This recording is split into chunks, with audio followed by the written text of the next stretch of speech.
if I change the view, then I'm tiny and I don't see, like, I don't know. Oh, you I'm like to just see so used to yourself. I doing see it. how it is. Hey, Yeah. we're live. We're live. Hey, Everybody smack him God, but we're gonna have Katon from Hirax. He ain't here yet. Not here yet. And Ralph has invited Karen. She's not here yet. So I'm but here, we're though. here. but We're we're here. Yeah. here. And yeah, it should be a fun episode. I'm back home. I just spent 6 days in the hospital. That fucking hospital food was scrumptious. I was going to ask you how the food was. Oh, like all hospital food. Delicious. So bland, just bland. Yeah. And thank you everybody that, wish me well and coming back home and all. I really do appreciate that. And so how we doing? How you doing? It's nice to have people that like you, you know? Yeah. I don't know what that's like. Everybody hates me. Well, in your defense, you hate me too. So I do. I wish that you had not made it through that whole. He wanted to take over the Almost Human channel. Yeah. I need the password when you get a chance. Just give me the password, just in case. Wayne was going to change the name to just "I'm Human." No, never, Ralph. We love you. I love you, and I'm glad you're okay. And I'm glad you still have a foot. Yeah, man. So welcome back. Yeah, man. So I'm taking antibiotics. Look, all right. Hey, I'm gonna get a little graphic here, but fuck it. Go ahead. All right, dude.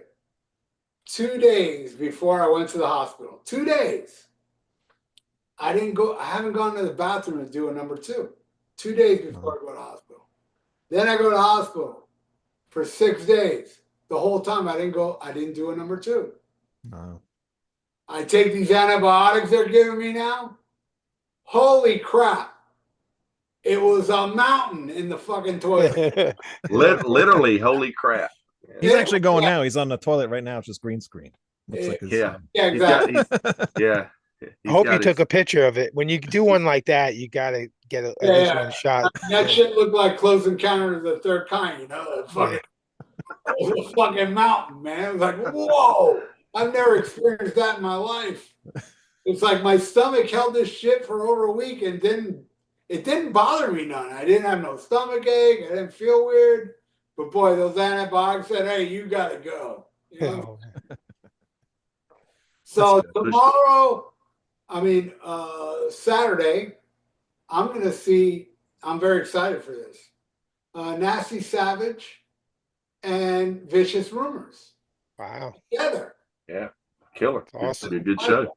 I saw Nasty Savage back in '86. And then I saw him again in 2001 or something for the Sun and Steel Fest. Now it's only Nasty Ronnie. Mm-hmm. But still, man, I got to go see Ronnie break a TV on his head. He always does it. Yeah. My friends just taped them a couple months ago. They played the Rage Armageddon thing in Brooklyn, and the guy at Varsity that we do Rock Fantasy Files, me and Tony, he had to go out and buy some little TVs for him for the night, and he was smashing them and stuff, and he was all bloody and stuff. It definitely looked cool. I seen him back in like 87 or 88. I think it was like 88. It was DRI, Nasty Savage, and Sick of It All. Sick of It All had just come out. And I've told the story before, but the Sick of It All kids, all these skinheads were like all flipping the finger the whole time he was up there, and he was in great shape back then. Nasty Ronnie, he started doing these backflips on the stage and just landing on the ground, like on his back and then on his stomach, and then he's pointing at all of them. He said, "I'll meet all of you guys outside one-on-one. I'll take out every single one of these guys." And they were giving him the finger the whole time, and then they just all like started. They all of a sudden they just kind of disappeared.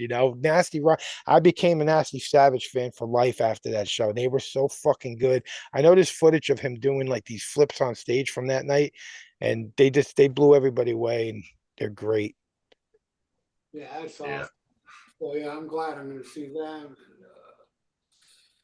nothing else coming my way that I know of that I'm interested in.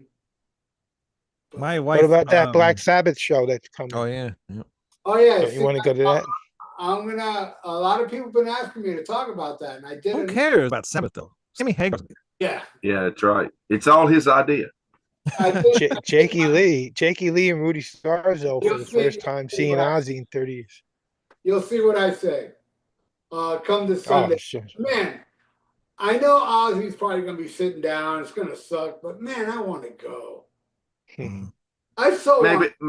Maybe they can get through 3 songs or something. You know, I mean, I got a feeling it's going to be during the Sabbath thing. It's probably going to be Tony and Geezer, and they'll probably have Mike, because Mike Borden's supposed to be there, so they'll probably have him on drums, and they'll have all these guest people coming up doing Sabbath songs, and then they're like, okay, we're going to bring Bill and Ozzy out, and we're going to do 3 songs. I mean, they got to play Paranoid, Iron Man, and War Pigs. If they don't play, I mean, as much as it's overplayed, they have to play that because that started it all, man.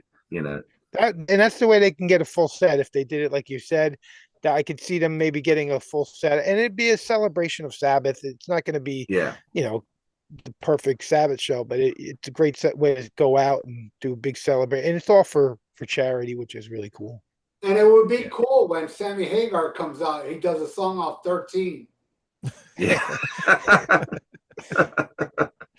God is dead. He'll do. Yeah. I won't mind that. I really won't. He can't possibly make it worse. And of course, he can't make it better either. But you know, it's like him, and then I saw Fred Durst. Why is he on the list? There's a lot of Fred Durst and Sammy Hagar are going to do a duet on "Blow on the Jug." Yeah, there you go. That reminds me of a comment I got the other day. I did like a track by track, and some guy wrote, "You forgot Blow the Jug." And I'm like, all right. Let's talk about Blow the Jug for a second. Number one, when I first bought Sabotage in the early 80s, it didn't have Blow the Jug. But then I got copies with Blow the Jug where Blow the Jug is not credited on the album. So that's like saying, hey, what about Rock and Roll Party off Destroyer? You know what I'm saying? It doesn't qualify as a song. You jag-off. I didn't mean the jag-off part because that's a viewer of mine that left a comment. So he's very cool. Very confused and dumb, but cool, you know? Right, Wayne? Yeah. That's right.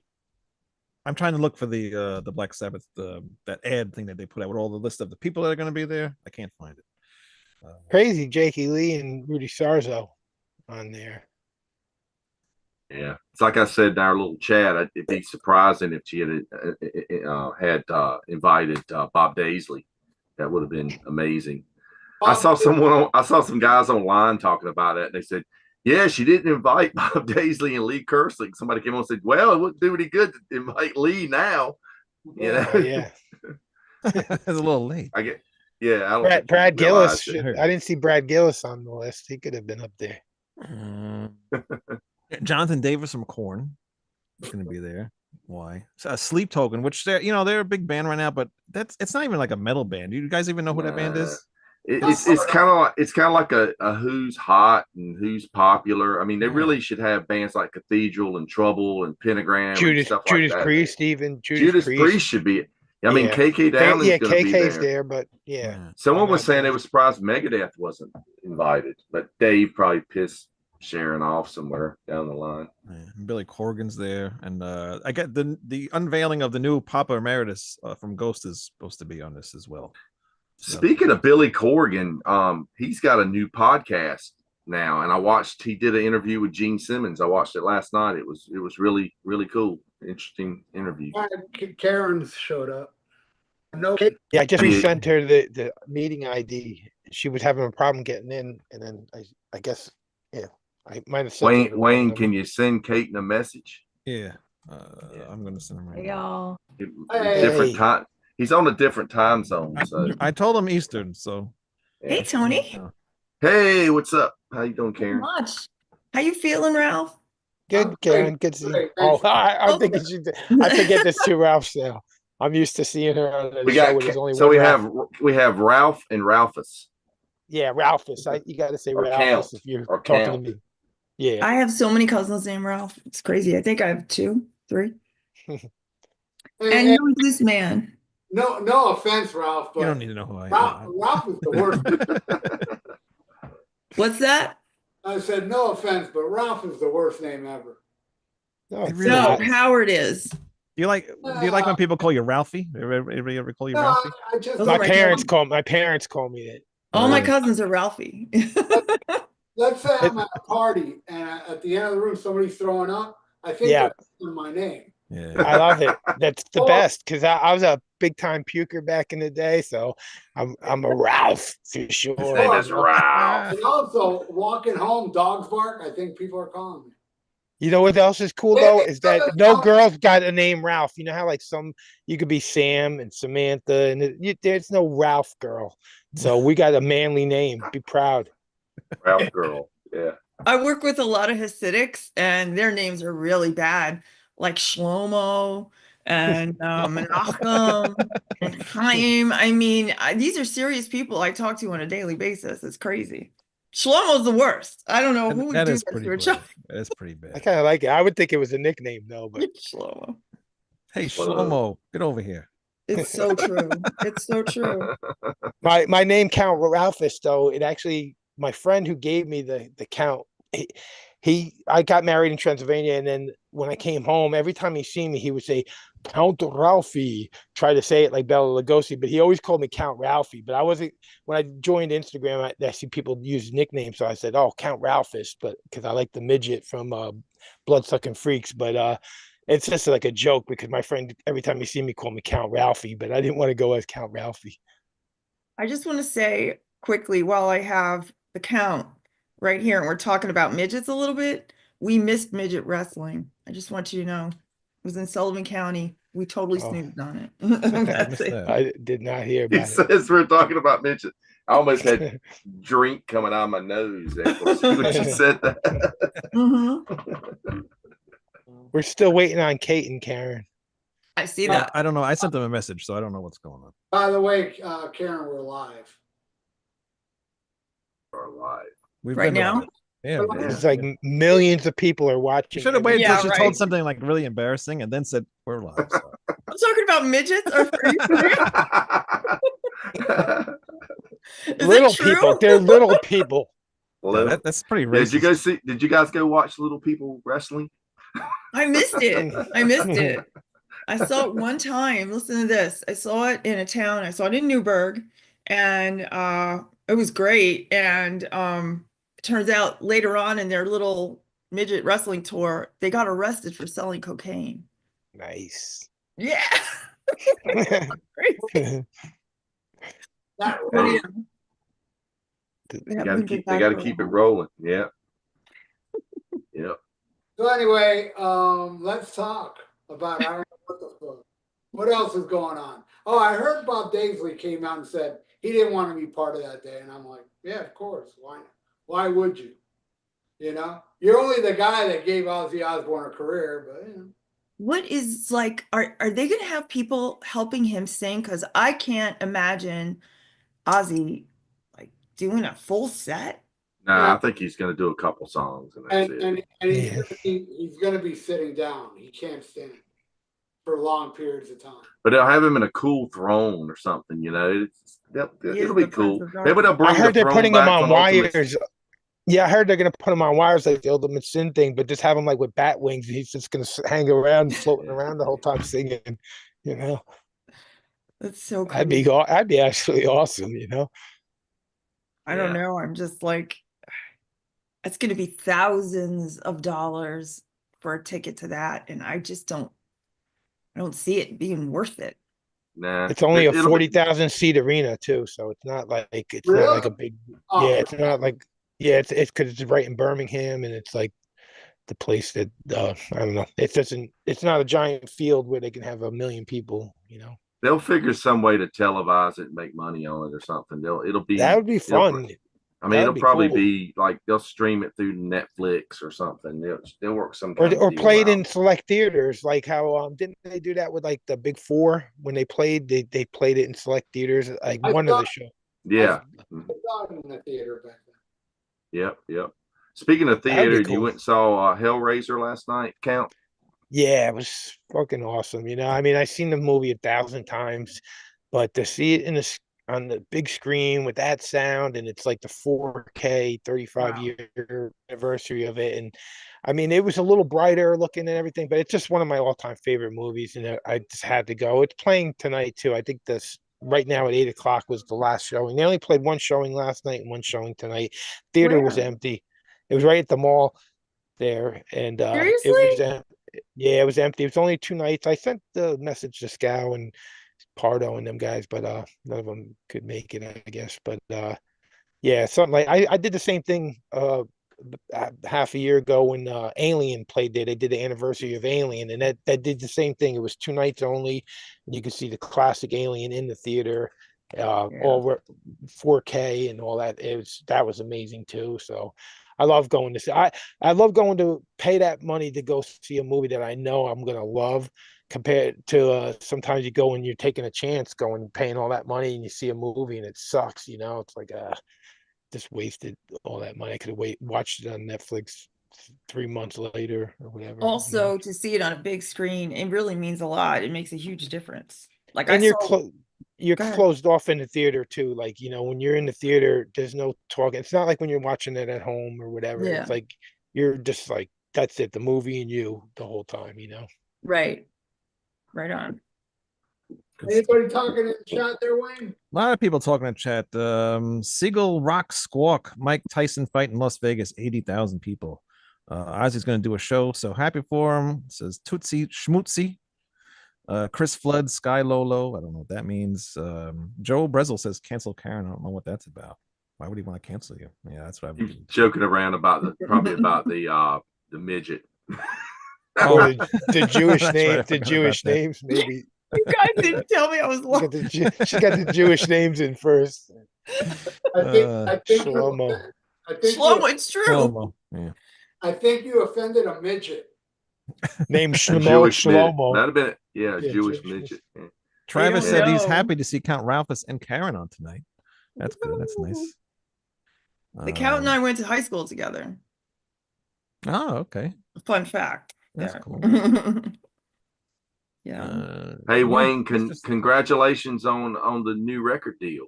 Oh yeah, no, that's Severed Angel. we are very excited about that. No Life to Metal Records. So anybody can go to nolifetometalrecords.com and it's not up for pre-order yet. Will be, I think, maybe next week, but they can get the new Severed Angel album pretty soon. So Who March else is on 28th that it label? comes out. Who else is on that label?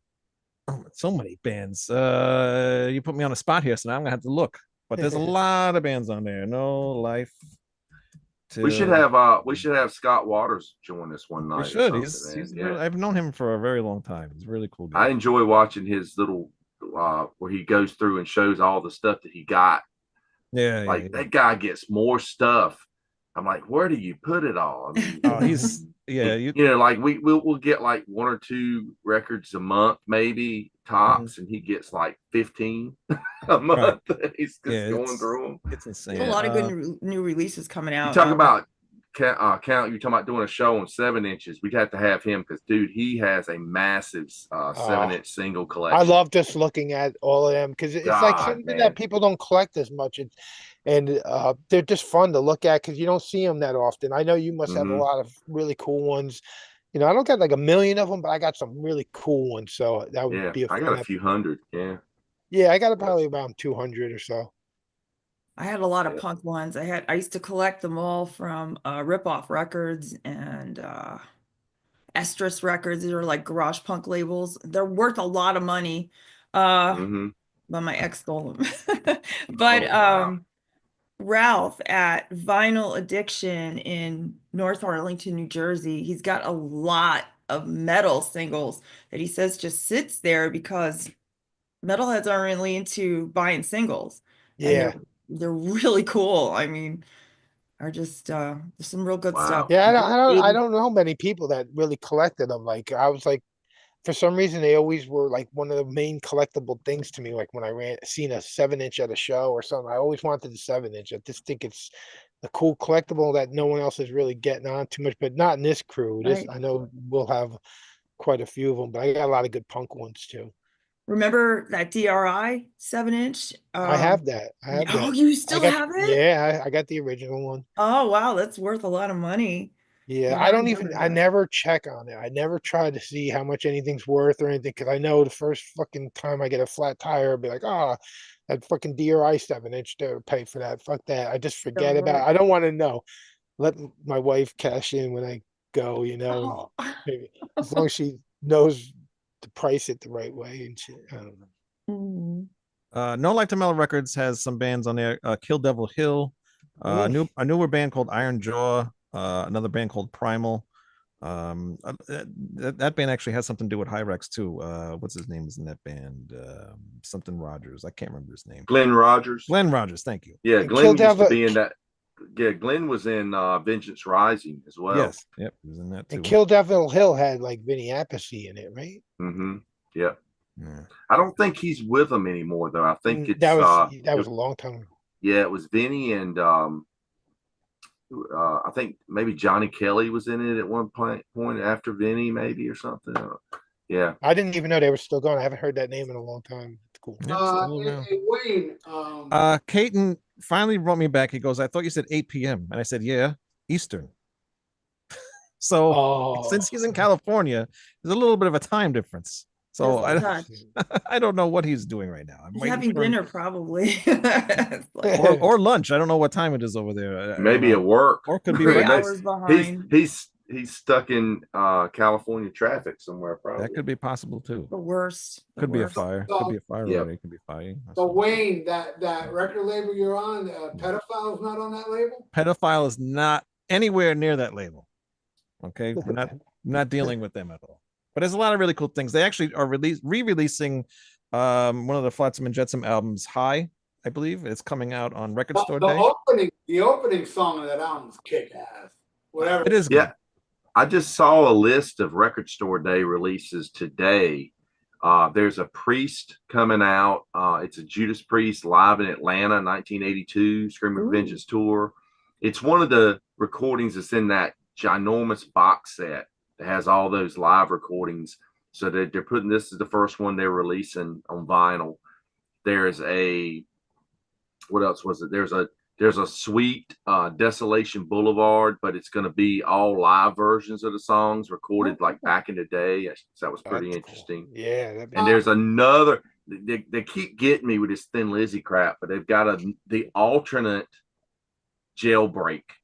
So there's already been the remix of Jailbreak. This is the alternate where they basically take some of the demo versions and put them in line. I actually made one of those myself.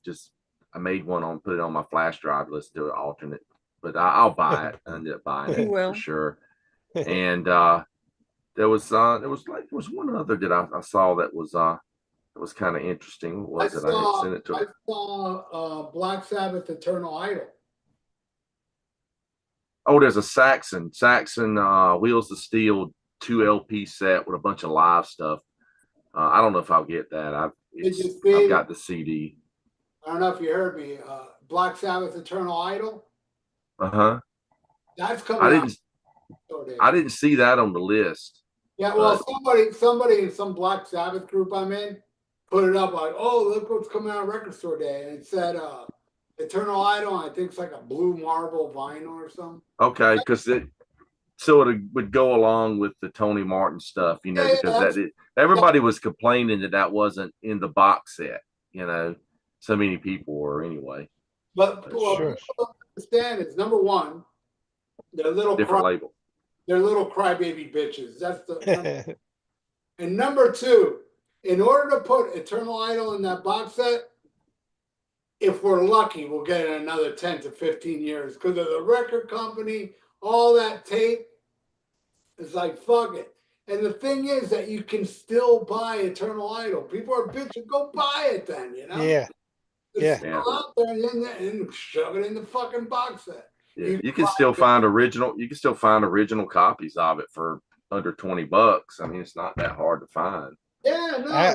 Now Record Store Day, you got a nice marble blue version. Yeah. Luckily, I haven't fallen into the colored vinyl thing like I think we were talking about once before. Well, I save so much money by not having to buy something to discuss its own colored vinyl. I've said it a million times, man. If I had a choice, I'd want my vinyl black. Oh yeah, that's what I always get, and it's always cheaper. It's always a couple bucks when you pre-order something. And I do have a theory. Everybody out there that doesn't like black vinyl and they just want that other colored vinyl, they're racist. Yeah, exactly. It's about the music. It's about the character of the album, not the color. Exactly. It's just a cash grab. That's all it is. It's just a cash grab. Ooh, this colorway, that colorway. Yeah, and some of them, I don't know. I've had some stuff that some colored vinyl didn't sound that good. Right. Well, I don't know if it's like just something about it or something. Yeah, Black, like picture disc. Black vinyl matters.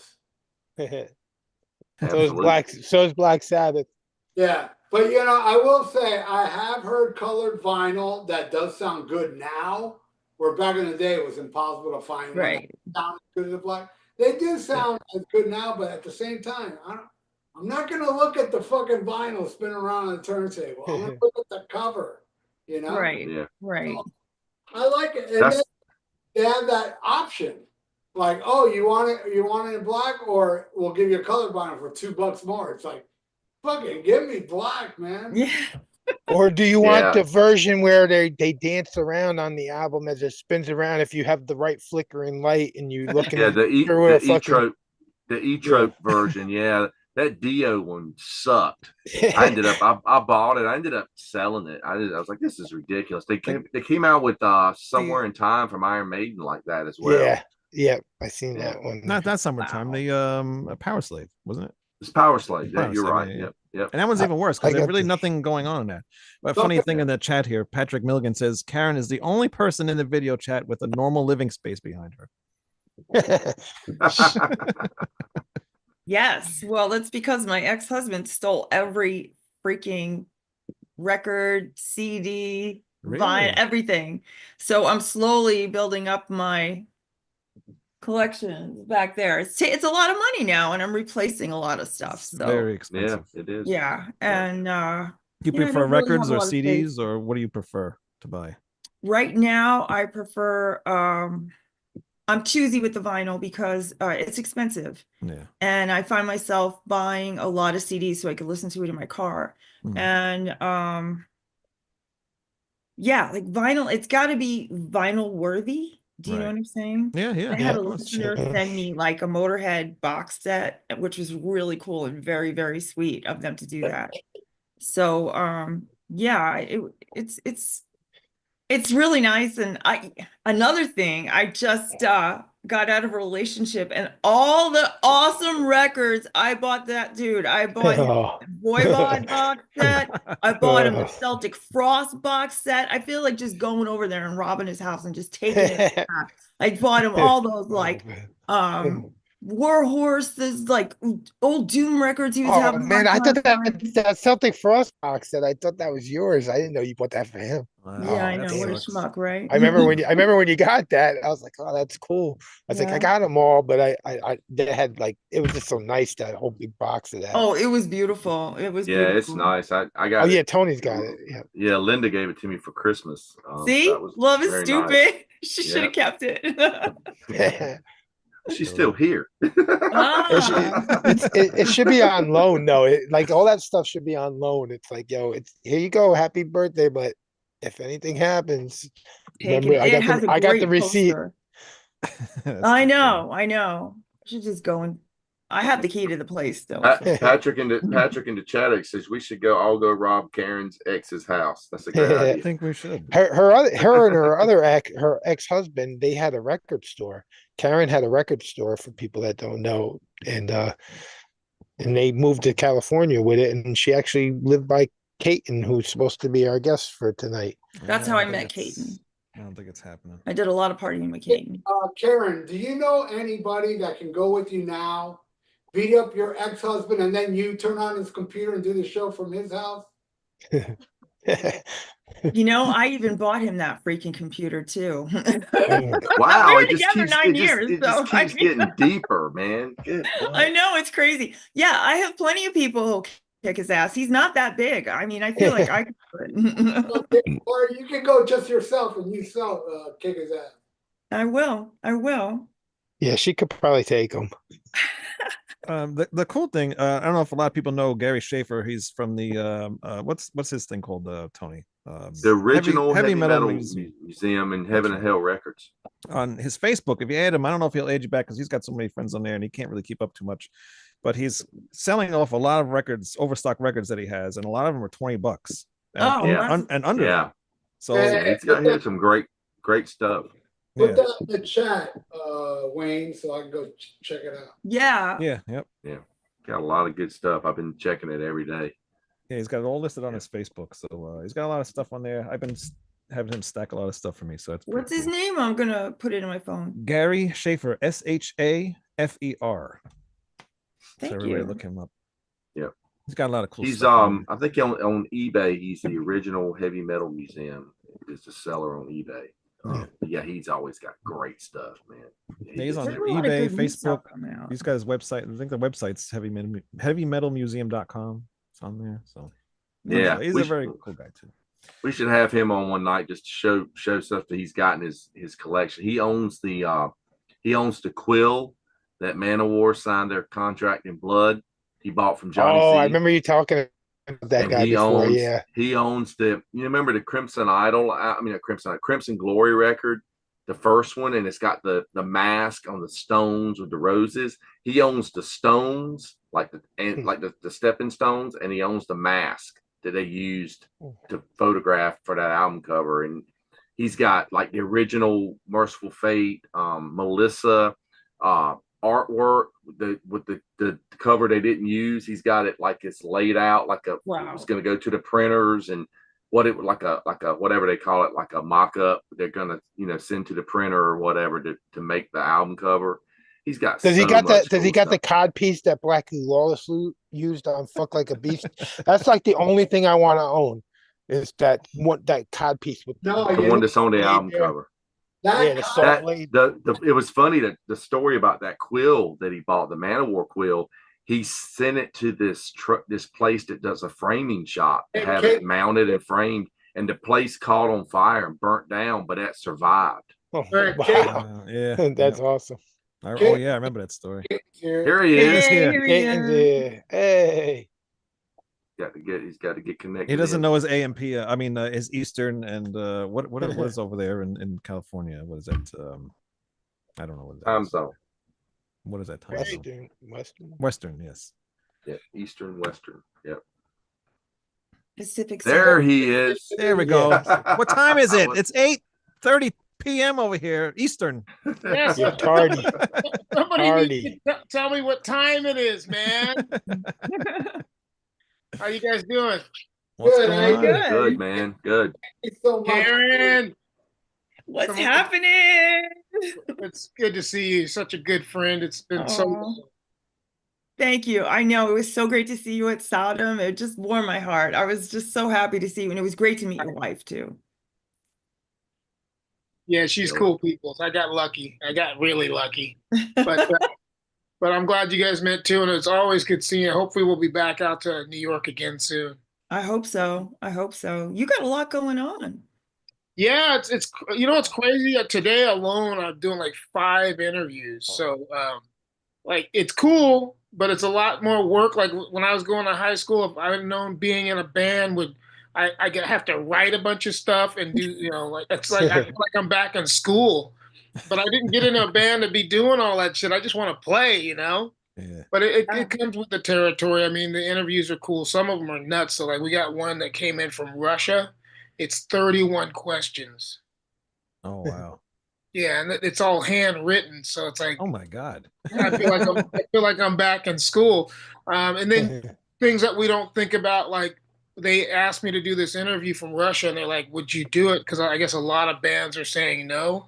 And I'm like, I know that not all Russian people are bad, so I'm not gonna pigeonhole everybody over one thing. I get it. People are political. I get all that shit, but not everybody can be lumped into one category. Right on. Absolutely. Yeah. Yeah, that's terrible. Sure. Yeah, it's kind of sad because I listen to music from bands all over the world. I don't give a shit. As long as the music's good, that's all I care about. I always thought the thing about music too was about bringing people together and leaving the politics at the door, you know? Right. Exactly. That's Yeah. Exactly. I just try to live my life that way, but not everybody feels the same way as we do. Like I said, I think you should also be able to talk and have conversations about this kind of shit Right without on. without trying to kill each other over it, you know? Right, right. That's Well, the only way I that people are gonna like come together and learn from each other is if you can have a discussion without screaming and closing your doors. You have to listen to people and find out where they're coming from. Otherwise, what's the point? We're all in this together. It's the bottom line. Yeah. Just shut up and listen. How's that? Remember back in the day when you had a friend that had exact opposite political views than you, and you still got along with them, and you Yeah. and you Still got stoned with them, still got drunk with them. Yeah. Yeah, you know, I think things got fucked up over some. I don't know when it happened, but we used to be able to agree to disagree, Yeah. you know, and still be able to go to a concert together. Somebody figured out a way to divide everybody. That's what sucks. Like Yeah. somebody Yeah. figured it out. I think, you know, I don't want to get too much into that, but I think there's a lot more power involved than just one guy or one. Oh group, yeah. Of course. Right Yeah. on. Absolutely, Yeah. absolutely. You know, but why don't we talk about music? Because that's what brings us all together. well, Mm. Okay. that's kind of like where I want to go now. Now you're a guy that tours the world. Do you sense this separation in other countries you play at? You know, the crazy thing is when we tour, people ask us if we agree with everything, and we're like, "No, dude. For one, there's 5 of us or 4 of us, you know, in a band, so Mhm. you're gonna have certain views where you might not even agree with the guy that you're touring with and you're sleeping next to, but you still gotta like let them have their opinion, you know. Right, So, right. but when we go to other countries, a lot of the time they ask us like, I even remember back to when we had Bush. And I remember people going, "Do you agree with everything he does?" And we're like, "No, I mean, but we're also the people. Like the people, I think people forget that we're not politicians and we're not millionaires. So we're not a part of that, even though, you know, we have some stuff that we believe and that we want to say. You know, like, what are we supposed to do unless we all band together? Like, that's the only thing I think that could save any of us is if Mhm. you get everybody together like a fucking gang, you know, like Right. that's the only way you're going to make change because unless you come up with billions of dollars, you're not going to be able to really do shit. It's just the truth. I mean, I hate to say it, but money has a lot to do with all of this It's shit. everything. Oh, It's the oh, root of yeah. all Yeah. evil, for sure. Exactly. Yeah. And they music- divide music- it by dividing us is their way of controlling us. Is Yeah. I because agree. they can take us apart and it just it's all about control and power. You know, my thing is though, I always thought we're all Americans or whatever. You know what I mean? Fuck yeah, Fuck, absolutely. this Right. is our country. It's a badass country when you think about it. Like Hell yeah. there's history from coast to coast, from sea to sea. You know, like this is a great fucking country. But we all came from somewhere else. If you think about it, like, dude, Yeah. my wife's family's from Norway. You know what I mean? Right. Like, her dad came here, got his shit together, you know, raised a family, but he's also a proud American at the same time, you know? So Yeah. it's like, what happened? I don't know. But maybe by having these kinds of conversations, people can hear that we actually give a shit. You know, like I always tell people, metal people are way smarter than people give us credit for. You know, like Absolutely. even when we travel, there are doctors that come to our concerts, like when we're in Colombia, South America. I mean, from everything from people that work to help, from people that work to destroy, you know, like, so Mhm. we're like kind of in the middle. And Yep. sometimes you just got to take that middle thing and just try to bring everybody together. That's really what the music's all about. I mean, we had a guy come to our shows that built bombs. Wow. That was like his thing. Like they protest in South America. There's a lot of protesting that we'd never even hear about here in the United States. Like in Chile, Yeah. a lot of times we'll go to Chile and there's protests happening in the streets. Last time we were there, they had to block off our hotel because there were riots out in front of it. You know, just stuff that we never even see this shit on the news. You Right. know, so, but you know, we have a great country, even with all the shit. You know, it's I love it. I still love going back to the East Coast because that's where I was born. You know, I mean, I live in California and I love it here too, but it's fucking. I went back to New York and it's the same. As soon as I got there, I had this feeling and had to go walk around and shit. You know, it's You're like, from New York? You're from New York originally? yeah. Well, my family, my dad's from the Bronx. I was Oh. born actually on a base in Rhode Island, a naval base, because Hmm. my dad was in the Navy for 30 years. Proud serviceman, total soldier. Did 3 different wars. He did fucking World War II, Korea, and Vietnam. So Oh, Wow. wow. I was raised with that shit around me. So yeah, I love this country. I got stuff to say though. I think you should speak the fuck up, Right on. but I still love this country, you know. So Awesome. I'm a Navy brat, man. Ate Navy beans and Navy soup, all that shit, you know. I've been seeing a lot too. A lot of bands lately. Like, if you don't have my same beliefs and political stuff, I don't want you to listen to my music. And I even saw a record label do that too. They don't want to be affiliated with anybody that doesn't think the same way as they do. How do you feel about that? I mean, to me, I'm listening to music to like escape from all that crap, you know? I do too. But I also dig people having their own opinions. That's Right. what makes it fucking awesome. Like you Right. can actually Right. sit down and talk about Merciful Fate, but you can also talk about fucking Slayer or fucking Minor Threat or Black Flag or the Ramones. Like you should be able to have a different opinion about shit because it would be boring if we didn't. And Yeah. also that's how we work through problems. Everybody being able to talk, you know, or sit down and have a drink with somebody, drink a shot of Jack Daniels and relax, calm down, or smoke a joint, whatever the hell you do. I mean, what's funny, I used to be a major rager. I don't even party anymore, but I still can be around it. It's not a problem. I mean, I had a good run, man. I'm 61 now. So my favorite was always Jack Daniels. I drank the shit out of that stuff. But at the same time, I started realizing a lot of people around me were dropping. And Mm. especially touring at 61, dude, touring is fucking way hard. And it's not like it's not as glamorous as it looks. Like we just did a tour of Europe and we did great festivals. We did VOC and all that big shit. But people don't realize you're touring for like 15 days in a row, Mm. eating road food, and you're not able to fucking do laundry that often. So like you got 4 grown men in a mobile home with fucking laundry and shit, you know? So people Mhm. don't always see that side of it, but also I realized I needed to start taking better care of myself if I wanted to be able to do these tours. And I also want to make sure the fans get their money's worth because the thing that I really care about is people spend their fucking money and they work their ass off, whatever they got to do to earn their money. They should get a great concert, and they should Right. also get it where the bands don't ignore them, come out, fucking talk, shoot the shit. The only way I never come out, and this does rarely happen, is if I'm sick. You know, Mhm. Mhm. but I always get my ass out after the show and try to get out there and see You everybody. got out there for me and Karen. Here's a picture of us at Brooklyn with you. That's I don't know if you awesome. could see it, but Yeah, man, it's awesome. I dig it. You even got a cerveza in your hand, bro. Yeah. hell yeah. You guys And killed it at to that think of show. You were yeah, so 40, good. 41 Hirax was years. great. Yeah, after 41 years, the way you hit the stage, it's kind Yeah. of like how you hit the show tonight. You hit the show and you were like, boom, and you just start like going into Yo, everything.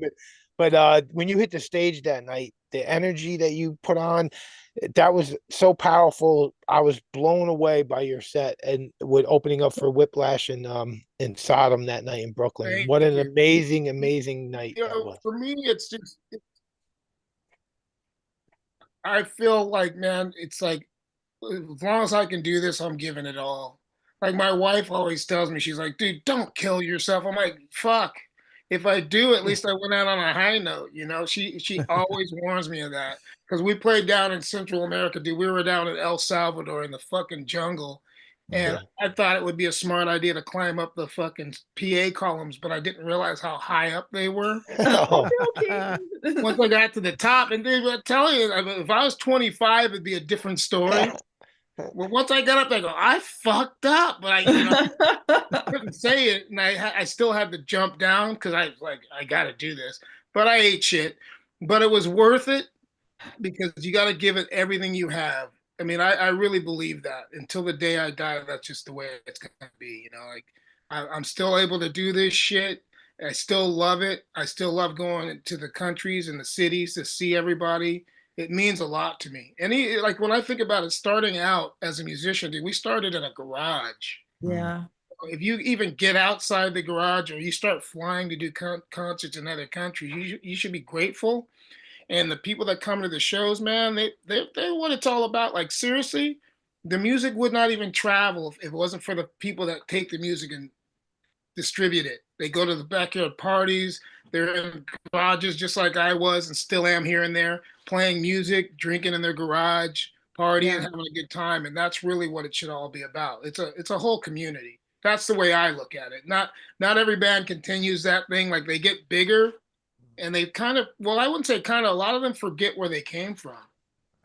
And that's not the way to do it. Like you really got to remember what got you there and how important the fans really are. Because dude, we have people that drive 8 hours to see us. You know, that's fucking. I owe them. If they're gonna drive 2 hours, whatever, an hour and a half hour, whatever they did to get there, I owe them. So that's just the way I look at it. You know. Yeah. If it wasn't for the few gray hairs you got, you would have thought you were 25 though. Seriously, yeah, man. You look great. Like look you great were for all your over age, the man. stage. You were running around, you waving your arms. You had total control of the crowd. Like you were Thanks, just man. amazing. There was a big pit going the whole time. It was awesome. People were into it. Yeah. I love all that shit. It still motivates me. If I see people banging or moving around, it just motivates me. For me, New York's important though, dude, because I was born out that way. So going back, I didn't know that. Yeah, for me it was really important. It always will be. Every time I come back there, you know. And what's crazy, we started going out there back in the early 2000s, and we should have been there way sooner. We should have been there in the 80s. But I remember every show got bigger that we did. So like that's the East Coast is incredible. Like it just. But you played Boston. You played Boston in the 80s. Yeah, and dude, to Boston, I was surprised because I went there with an attitude because I'm a New York dude. So I went there thinking it was gonna suck, and it didn't. So I was like, "Fuck! I gotta let them know." Okay, I wasn't really feeling it because I was like, you know, I'm so New York. And then we from the played Bronx there. too, Katon? What was that? Were you from the Bronx too? Yeah, I'm a Yankees. I'm a Yankees dude, man. So we went into Boston, and I was tripping because they are loyal to their sports. Though they have TVs in the fucking windows, even when the shops are closed with the games on. They leave the games on, so if you're walking down the street, you can watch the games. And then we played, and it was like a fucking sporting event, the way the kids were responding. So I was like, Boston surprised me. Yeah. So, yeah, I gotta give it to Boston. They're pretty badass, but New York's my heart, man. Do you know this book, Katon? Yeah, actually, the writer gave me a copy, and it's pretty damn cool, dude. Your collection's pretty badass, by the way. He's got everything. Well, everything. here's the thing in this book is it was a bunch of old fanzines from the 80s, and they put all of them in one book. And this one you can see Hirax is in this magazine, and this was a hardcore magazine, but you could see what's great about this book is you could see how the bands, like the thrash bands, start infiltrating the hardcore scene and how it all mixes. But then there's a great interview with Katon. There's a picture of Katon way back then when he played in Boston. That's crazy. I actually gotta read that shit because I haven't. And like, what's weird, like with me, I guess because I don't think I'm all that. I just try to be a humble motherfucker. So a lot of times people give me shit and I don't read it, or even my own music, I only listen to it when I really have to get ready for shows. I'm just weird like that. Like you come to my house, I'm usually playing anything but my own stuff because I just think I'm not that pompous. Even though I will admit the new album I've listened to more just because it's coming out and I'm like pretty stoked on it, you know. But I usually like you come to my house, it's either like fucking the Ramones or Hendrix or some shit like that, or you know, just one of those guys that I always listen to other shit more than my own stuff. But that book I should read because I have it somewhere around here. Oh, it's amazing. It's a really great, especially when it gets a little later in the 80s, and you can see all of a sudden they're talking about Metallica and they're talking about Hirax and they're talking about, you know, COC is doing this crossover. It's so cool to see like the hardcore like moving into this other. It's really great book. It's like a time capsule book. And one of the great things in this book is it seemed like it got like a more of a recent thing, but they did a quick interview with you, I think, and you talked about working at Zed's, your record store there, and it said that Gigi Allen at one time had come in there and tried to sell you his jock strap. I don't know if it was you or I can't believe that still ain't in there. He did, you know, and I fucking now it's funny in hindsight. I should have bought his jock strap. Oh, you should You have. You did could the have had right it right thing. now. No. You'd be like, you know what? Hold on 1 second. You could have been pulling that out right now. I know. Well, the thing is, like, for one, when he came in, me and the guy, there's the owner of the store was with me, but I was the only one who wasn't scared of him. There were other customers in the store, and none of them would even come up to him. They were like, "Fuck that." It probably smelled bad. No, he did, and he actually, the first time I met him, he still had hair, so it was really fucked up. Like, Oh, I mean, even the time I saw him, I will say this. One of the greatest shows I ever saw was Gigi, believe it or not. wow. I was did you actually see Gigi? scared. I was scared more at his show than when I was hanging out with him. Because when he played, you were the enemy, but when you were just hanging out, having a beer, he was totally cool. But once he got on stage, it was all out war. I would never go see him. I Yeah, was too scared. I didn't want to get punched in the face or have some I was bodily actually fluid thrown on me. I hid behind people because I was actually pretty hit what he was about. So I knew if he ever reached around to his backside that he was going to throw. So like a fucking monkey. Yeah, he really was, but way bigger. Yeah, way sweatier, and yeah, he attacked everybody. Like Yeah. I don't think he could even exist in this culture we have. Oh, no. Oh, Yeah. Because I mean, seriously, think about it. That was probably 20, 30, probably closer to 30 years ago when I saw him, and there's no way his show would even go on now. no. He wouldn't be able to play a club. But it was brutal, and it lasted 20 minutes, like a little bit over 20 minutes, because they stopped the show because shit got broken and people were bleeding. He attacked some girl, and it was fucking nuts. But yeah, he was really legit. Like I had never seen and still haven't seen anybody do it. Oh, yeah.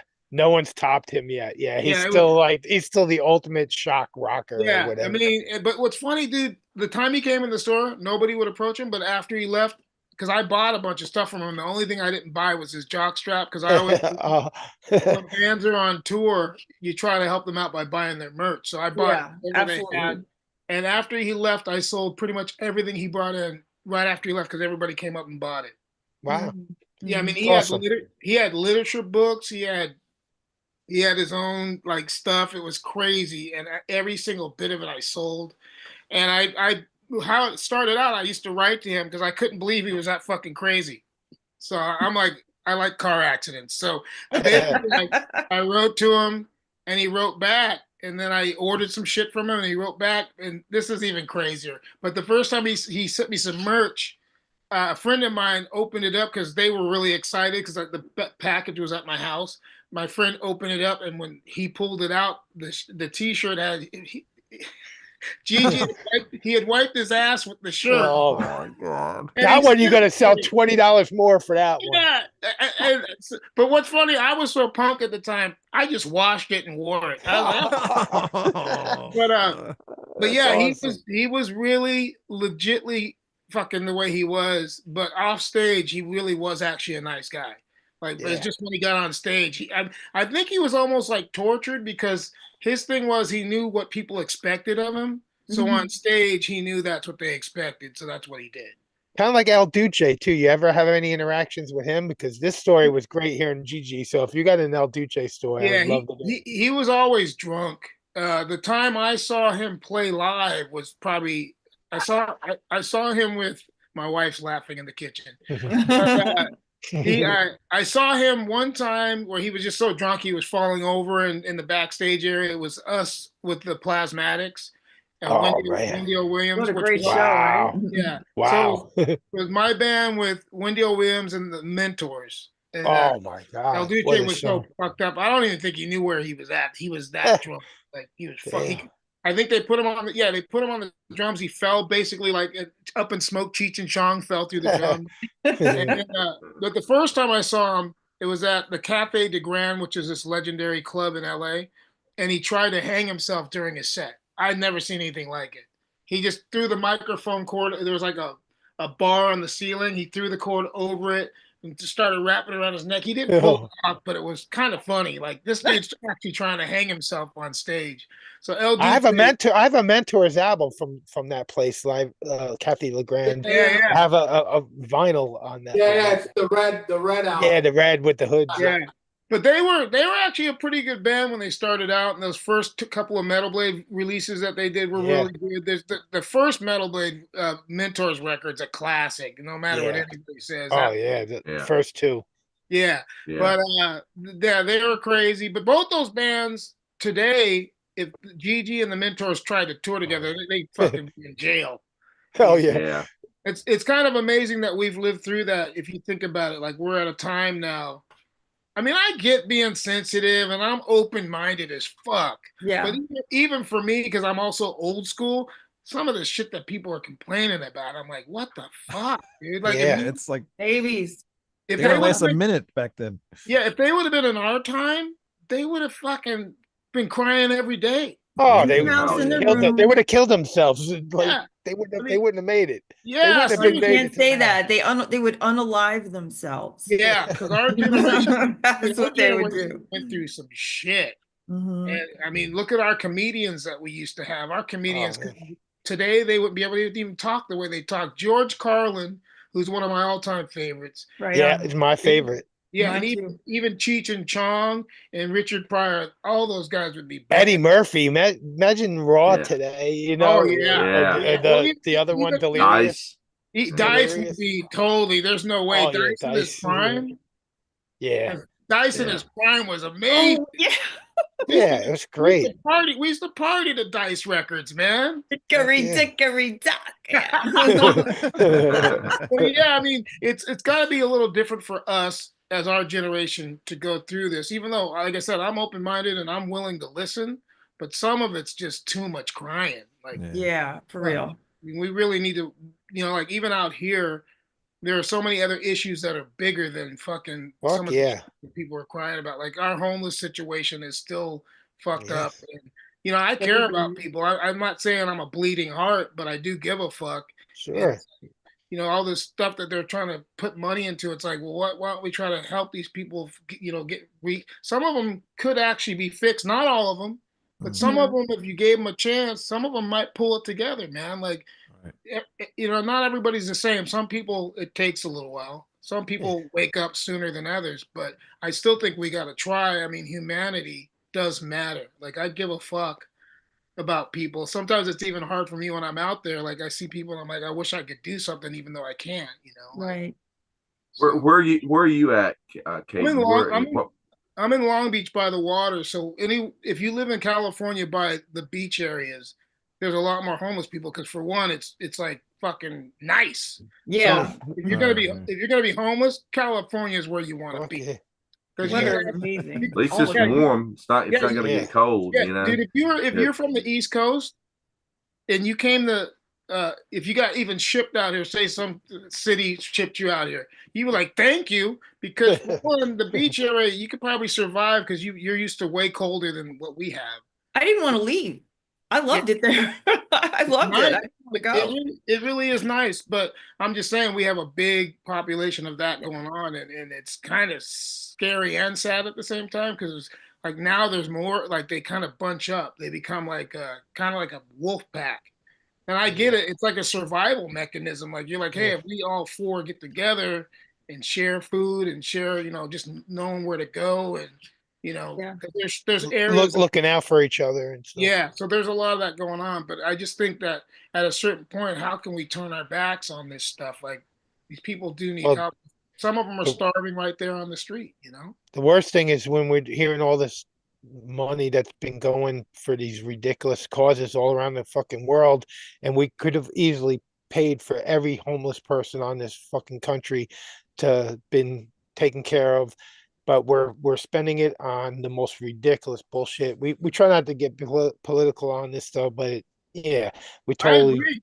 I agree. I mean, we're not saying anything that's wrong. We're just we're scratching the surface. We want to take care of Americans, and we're all Americans. If we took care of us, and the more powerful we are, the richer we are, whatever, the better it is for the rest of the world. Because then we could be more generous or Yeah. whatever. Right. Yeah, Yep. without a doubt. Well, the thing too is like, okay, when you hear the word American, that's supposed to be we're all supposed to be united. That's what I always have thought. I Like, thought so too. Yep. yeah, I Yep. mean that's the way I was raised. Really, like, fuck, we're Americans. We're like the we're like the bastard sons of everybody. So let's just fucking Exactly. let's be Right. badass We're so Americans. diverse. Yeah. You know, And and now that's really how our can we downfall. possibly be racist country if we're from everywhere? We're the whole world is America. I agree. Nation of But immigrants. they want to keep us worried about racism and gender and all this bullshit. It's like we're fucking Americans. Let's just fucking Yeah. take care of us, and whatever we got overflowing, we'll take care of everybody else as much as we can. Whoever needs it the most, then we'll help Yeah, them. dude, I Right agree. on. It's pretty easy. It's simple. Like we're fucking. Sometimes I wonder what the fuck happened. Like when did so much ignorance take over? Like I just respect people if they're respectful of other people too. Like to me, it's like if we can just respect each other, even if we don't like some of the same shit, well, I can go somewhere else. No big deal. Or you whatever. Just can't we just not attack each other and fucking make shit shitty for everybody? Because like even for me, like the big thing is even if somebody just says hello, like when you're walking by somebody, if they say, "Hey, what's up, man?" Yeah, That's right. cool as shit. Yeah, And hold the door open. Hold the door open. I still do that shit. I did that this weekend for some lady just because I knew she needed it. She had like a cane. It's no big deal. But also, I think we come from that generation. Like it's badass to hold the door open for somebody. Yeah, Got it? fellow American, you hold the Yeah, door. dude. That's like I'm just saying respect. Like that to me. If you hold the door for somebody, you're just saying respect, and hopefully you'll get the same back. And when people hold the door for me, I always say thank you. You Yeah, know? right Yeah. on. It's just You the know, right. I think the real problem is not enough people are listening to Hirax, and not enough people got this 7-inch Yeah. EP that came out a couple months ago, Faster Than Death, which is really cool, by the way. I mean, the artwork is awesome. The I need inside, to get that. That cover's great. the cover's awesome, and then the inside it folds out, and you got this like little poster thing in here. Hirax Yeah. always had great art. Always. Always And good the stuff. first album cover Oh, back was yeah, one the of my pu- favorite yeah, covers Puss- ever. And I got the Yeah. red Pusshead vinyl. Look at was the that. first one. Didn't Pusshead do the first album cover? This one. The Mark Yeah. Yeah, Great, yeah. great. I Dude, love it. I tell you a couple of cool stories. Like the first album was Pusshead, and the second album was this guy named Mad Mark Rude. He did Yeah. Power, and both those guys, dude, that's awesome.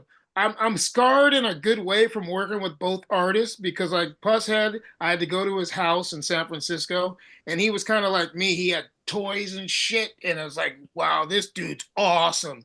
But he was so anal and so into detail and he was actually designing Raging Violence at the same time he was designing Corrosion of Conformity, Animosity. Okay, Yeah. I Wow. can see that. Yep. Love that record. He was doing them both at the same Very time. similar. Yeah, very Yeah, similar yeah. style. Once you look at him, you can see that, you know. So he was doing Corrosion of Conformity, Animosity, and Raging Violence at the same time, and I got to see them before they were done. They were on his sketching desk, and I was like, wow, I was tripping.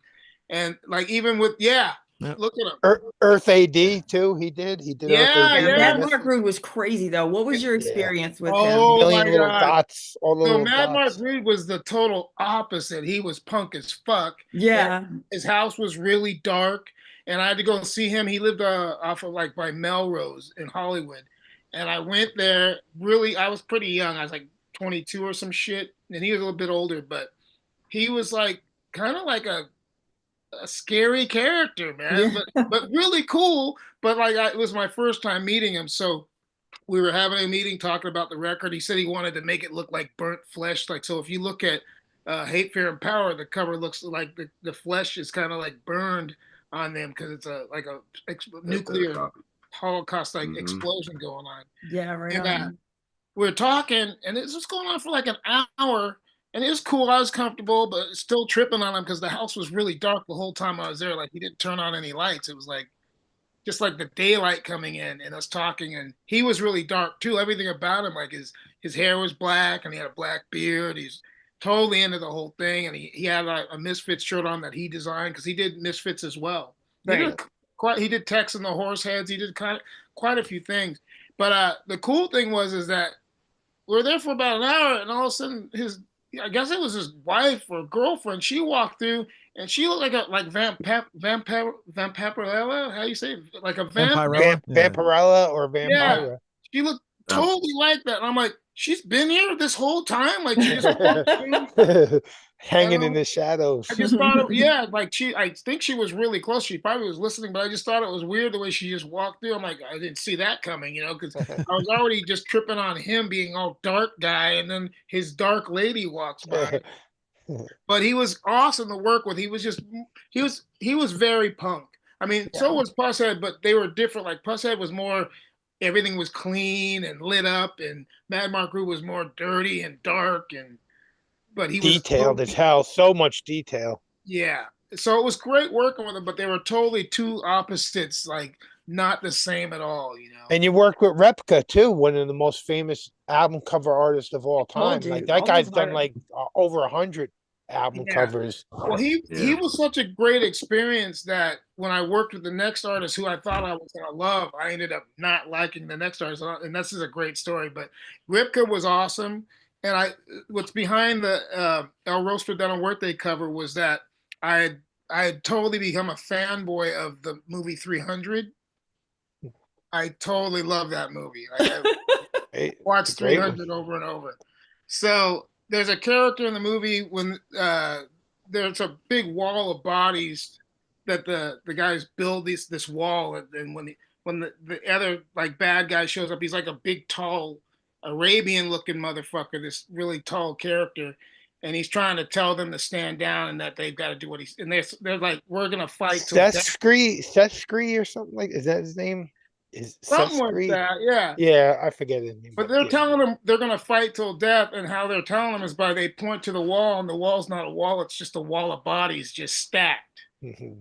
And that character that they're telling that they're not going to stand down to is kind of the way the cover is featured off of that. Like there's 3 characters on that cover. Yeah. So Ripka was great, dude. Like he fucking sent me the sketch, and I was like, wow, and awesome. So when that was done, then we did a new record called Immortal Legacy.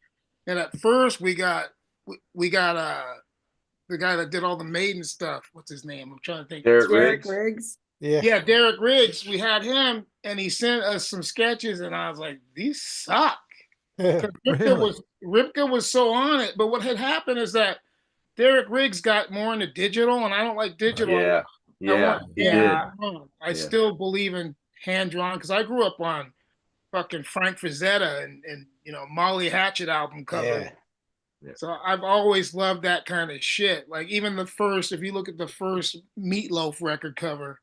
I like drawings and paintings. So when Derek Riggs sent me this stuff, I was like, dude, it's digital. I fucking hate digital. So then he sent another couple, and I was like, these still suck. Like I didn't really say it to him that way because artists are kind of sensitive. So I was just like, dude, I'm not. Yeah, I got his book, and at the end of the book, you can see he's starting to get into like the digital stuff. All the later stuff, even the newer Maiden records that he did. Yeah, I was like, dude, I want like fucking the singles from the first Iron Maiden cover, like Running Free and Women in Uniform. Those drawings are fucking killer.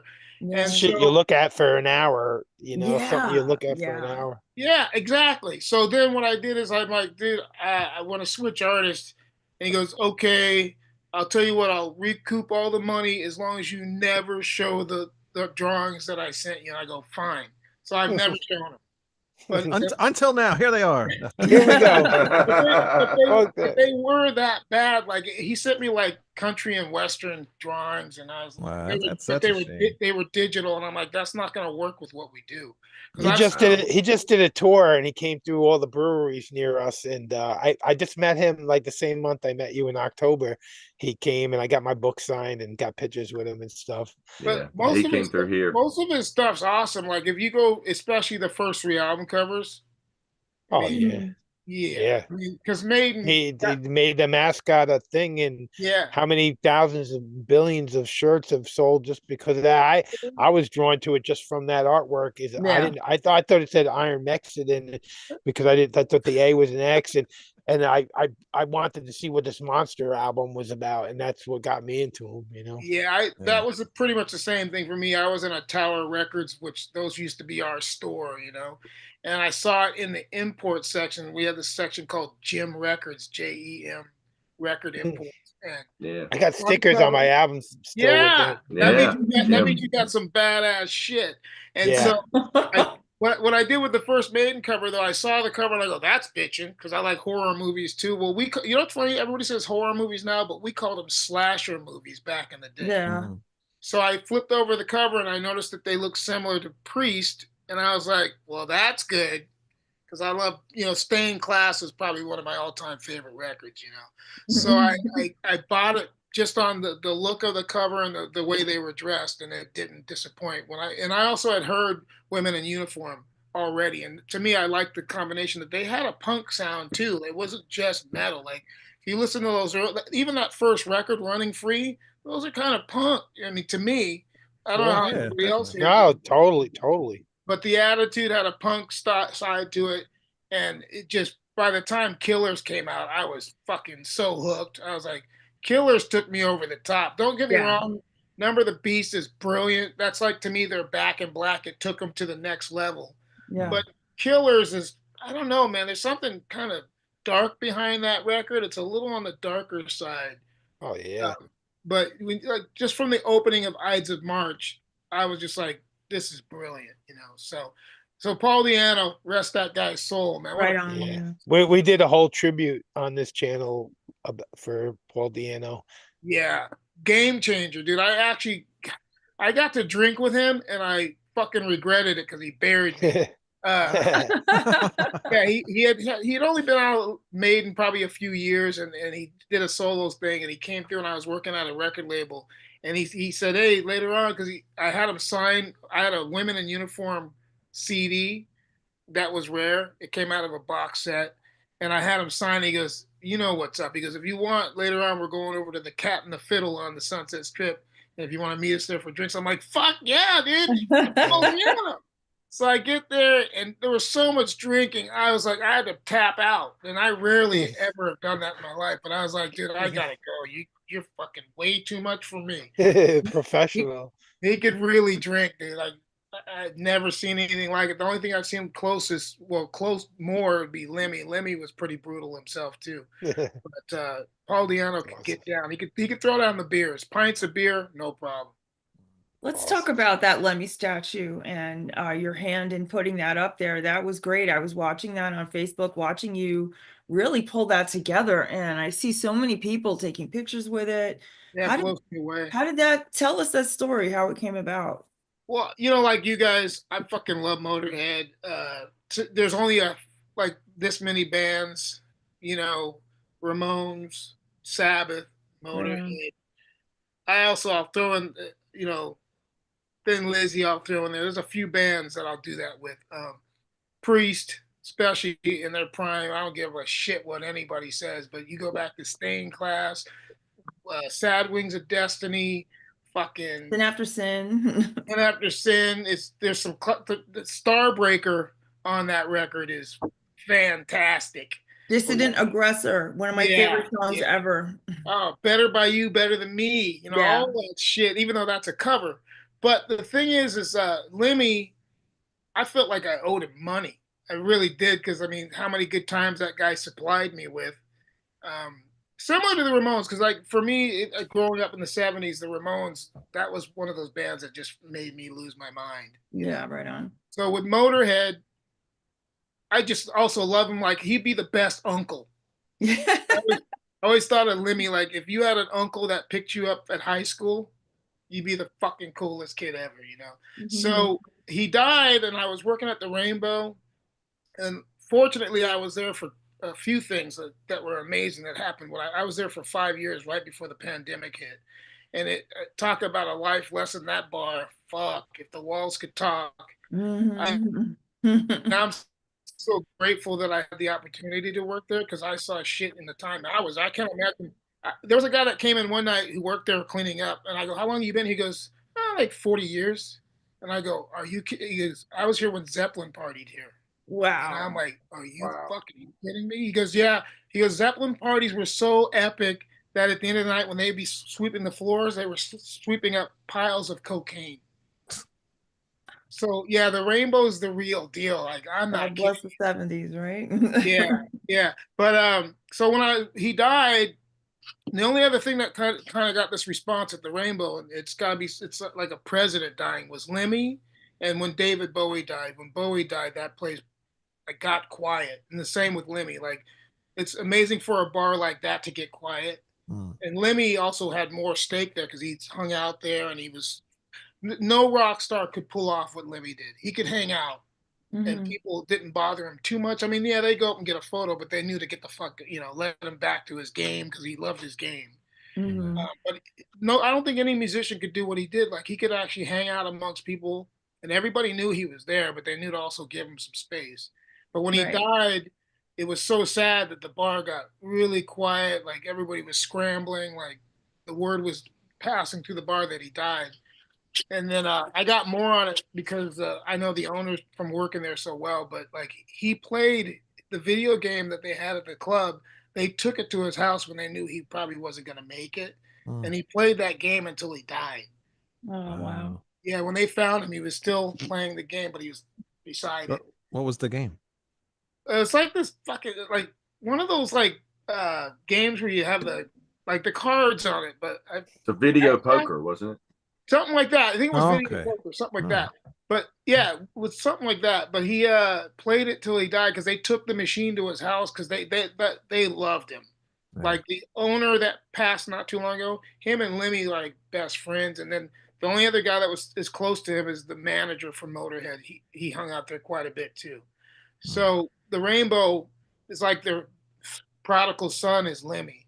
Right. So he died, and then I got home and I was pretty sad. So, because there's only a few people. Bon Scott, when he died, that bummed me out, and Randy Rhoads, another guy, when he died, I was sad as hell. But so Lemmy dies, and the next day I get up and like an idiot, I post on my Facebook page. I'm like, there needs to be a statue for Lemmy at the Rainbow, because I felt like people were going there anyways to see him there because he hung out there a lot. So maybe they need a statue to go there since he's gone. Right. And then it caught on, which was crazy. Like 2,000, 3,000 people were like, dude, that's a great idea. And then somebody said, well, why don't you do I guess there's a thing where you can have people say yes. There's it's not a GoFundMe, but it's similar to that, where people just say it's a petition. Yeah, it was a petition to do a statue for Lemmy. So I said, okay, fuck it. So I put up this petition thing, and it like 5,000 more people were like, yes, there's got to be a statue. And then the Rainbow got wind of it, and they contacted me. And they never call, because you just work there. They don't call to check on you unless you're dying. So they called and they said, hey, the owner called me and goes, hey, I heard that you said there should be a statue at the Rainbow for Lemmy. And I go, yeah, but I was just, I fucking sad. And he's like, well, I thought he was calling to fire me. He goes, no, dude.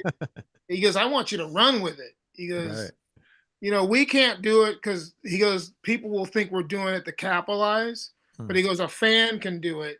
And we agree with it because they loved Lemmy. Like, he could go there and whatever. He could walk into the kitchen and make his own food. Like that. Yeah. So I start this petition, and then it starts getting speed going, and then my wife's like, well, we got to figure out how to do a GoFundMe, but where there's not like all this money tax wise and all this shit. So she found another thing like GoFundMe, but where they didn't take any tax. So we start doing that, and we get up to like about $3,000, which ain't bad, but it's not great. And this is without any help already. So what ends up happening is Motorhead's management finds out, and they go, we back it too. So then they put it up on their fucking page, and my wife set up these things on my phone that alert me when money comes in, and my phone just started going ding, ding, ding, ding, ding. And I'm like, this is insane. So then it's like up to 15,000 and 20,000. And I'm like, what about the rock stars? This is all just fans. I'm like, what about fucking Metallica, who always talk about how much they love Lemmy? Yeah. What about David Grohl, who talks about how much he loves Lemmy? Like all these major bands, because they could have done it by themselves. Yeah, right on. Absolutely. Yeah, but none of them sent money. It was all fans, and we actually pulled it off. Like, one fan sent $666. And I'm like, this fucker's badass, So it was all total Motorhead fans. No rock stars contributed at all. I was surprised. That was the I only thing kind of like that idea. It sounds Yeah. it's more from the heart like that. Yeah. I mean, everyone, we're all fans of Motorhead, and for us to come together and to Yeah. contribute to that out of love for Lemmy and Motorhead, that's something special. I That's don't. an all incredible story. I didn't know Katon had anything to do with that. I didn't Oh know who yeah. put that So how together. did No, you me find the neither. artist? I got my Motorhead tattoo. I fucking love Motorhead. It's Oh, dude, without a doubt, I wouldn't be here if it wasn't for that band. Right oh on. man, Like I said, a so couple of cool. bands, and Motorhead's one of them. But my wife was so instrumental too, because like I was getting frustrated, and I'm like, this for one, Motorhead fans. I'm like, we can't fuck this up. Yeah. We for one, we had to see it through, but we also had to make sure the money was being handled right, and it wasn't even really a good time in our lives to do it. But I love Motorhead so much that I did it. It was hard, and my wife ended up typing up the list because we were like, you know what? We're gonna make sure the fans get credit. So we typed up a list that's on the side of it. Like, so if you ever see the Lemmy statue on the right So side, a lot of people don't know this. There's a list of all the names of who donated money. Oh, that's great. Yeah, That's it's awesome. and my wife. It was like 890 something names. She hand typed the whole fucking list, and then the artist. Wow. Yeah, and we that's found an artist. awesome. There was this artist that hung out at the Rainbow, and he loved Lemmy too. So he did the fucking clay figure that made the statue, and Mhm. they were sending me the stuff to look over it. And I'm like, when did I become the but I'm like, no, you got to fix Lemmy's face because like they didn't do it right. They made him look like the guy from Hellboy. Oh, Yeah, the, Hellboy. the mole was on the wrong side. Yeah, I'm like, They had all the this mole stuff. on the wrong Yeah, side. dude, all of it mattered. And I'm like, you got to get it, look at his face, dude. So then they sent me another one and it was correct. So like I was overseeing all that, but I was like, why did I get this job? It was stressful because, like I said, with Motorhead fans, also, who is the most badass fans in the world? Motorhead fans. Right on. You better not fuck that up. So we saw it through, but it gets even better because one night we're walking up after we paid the bill.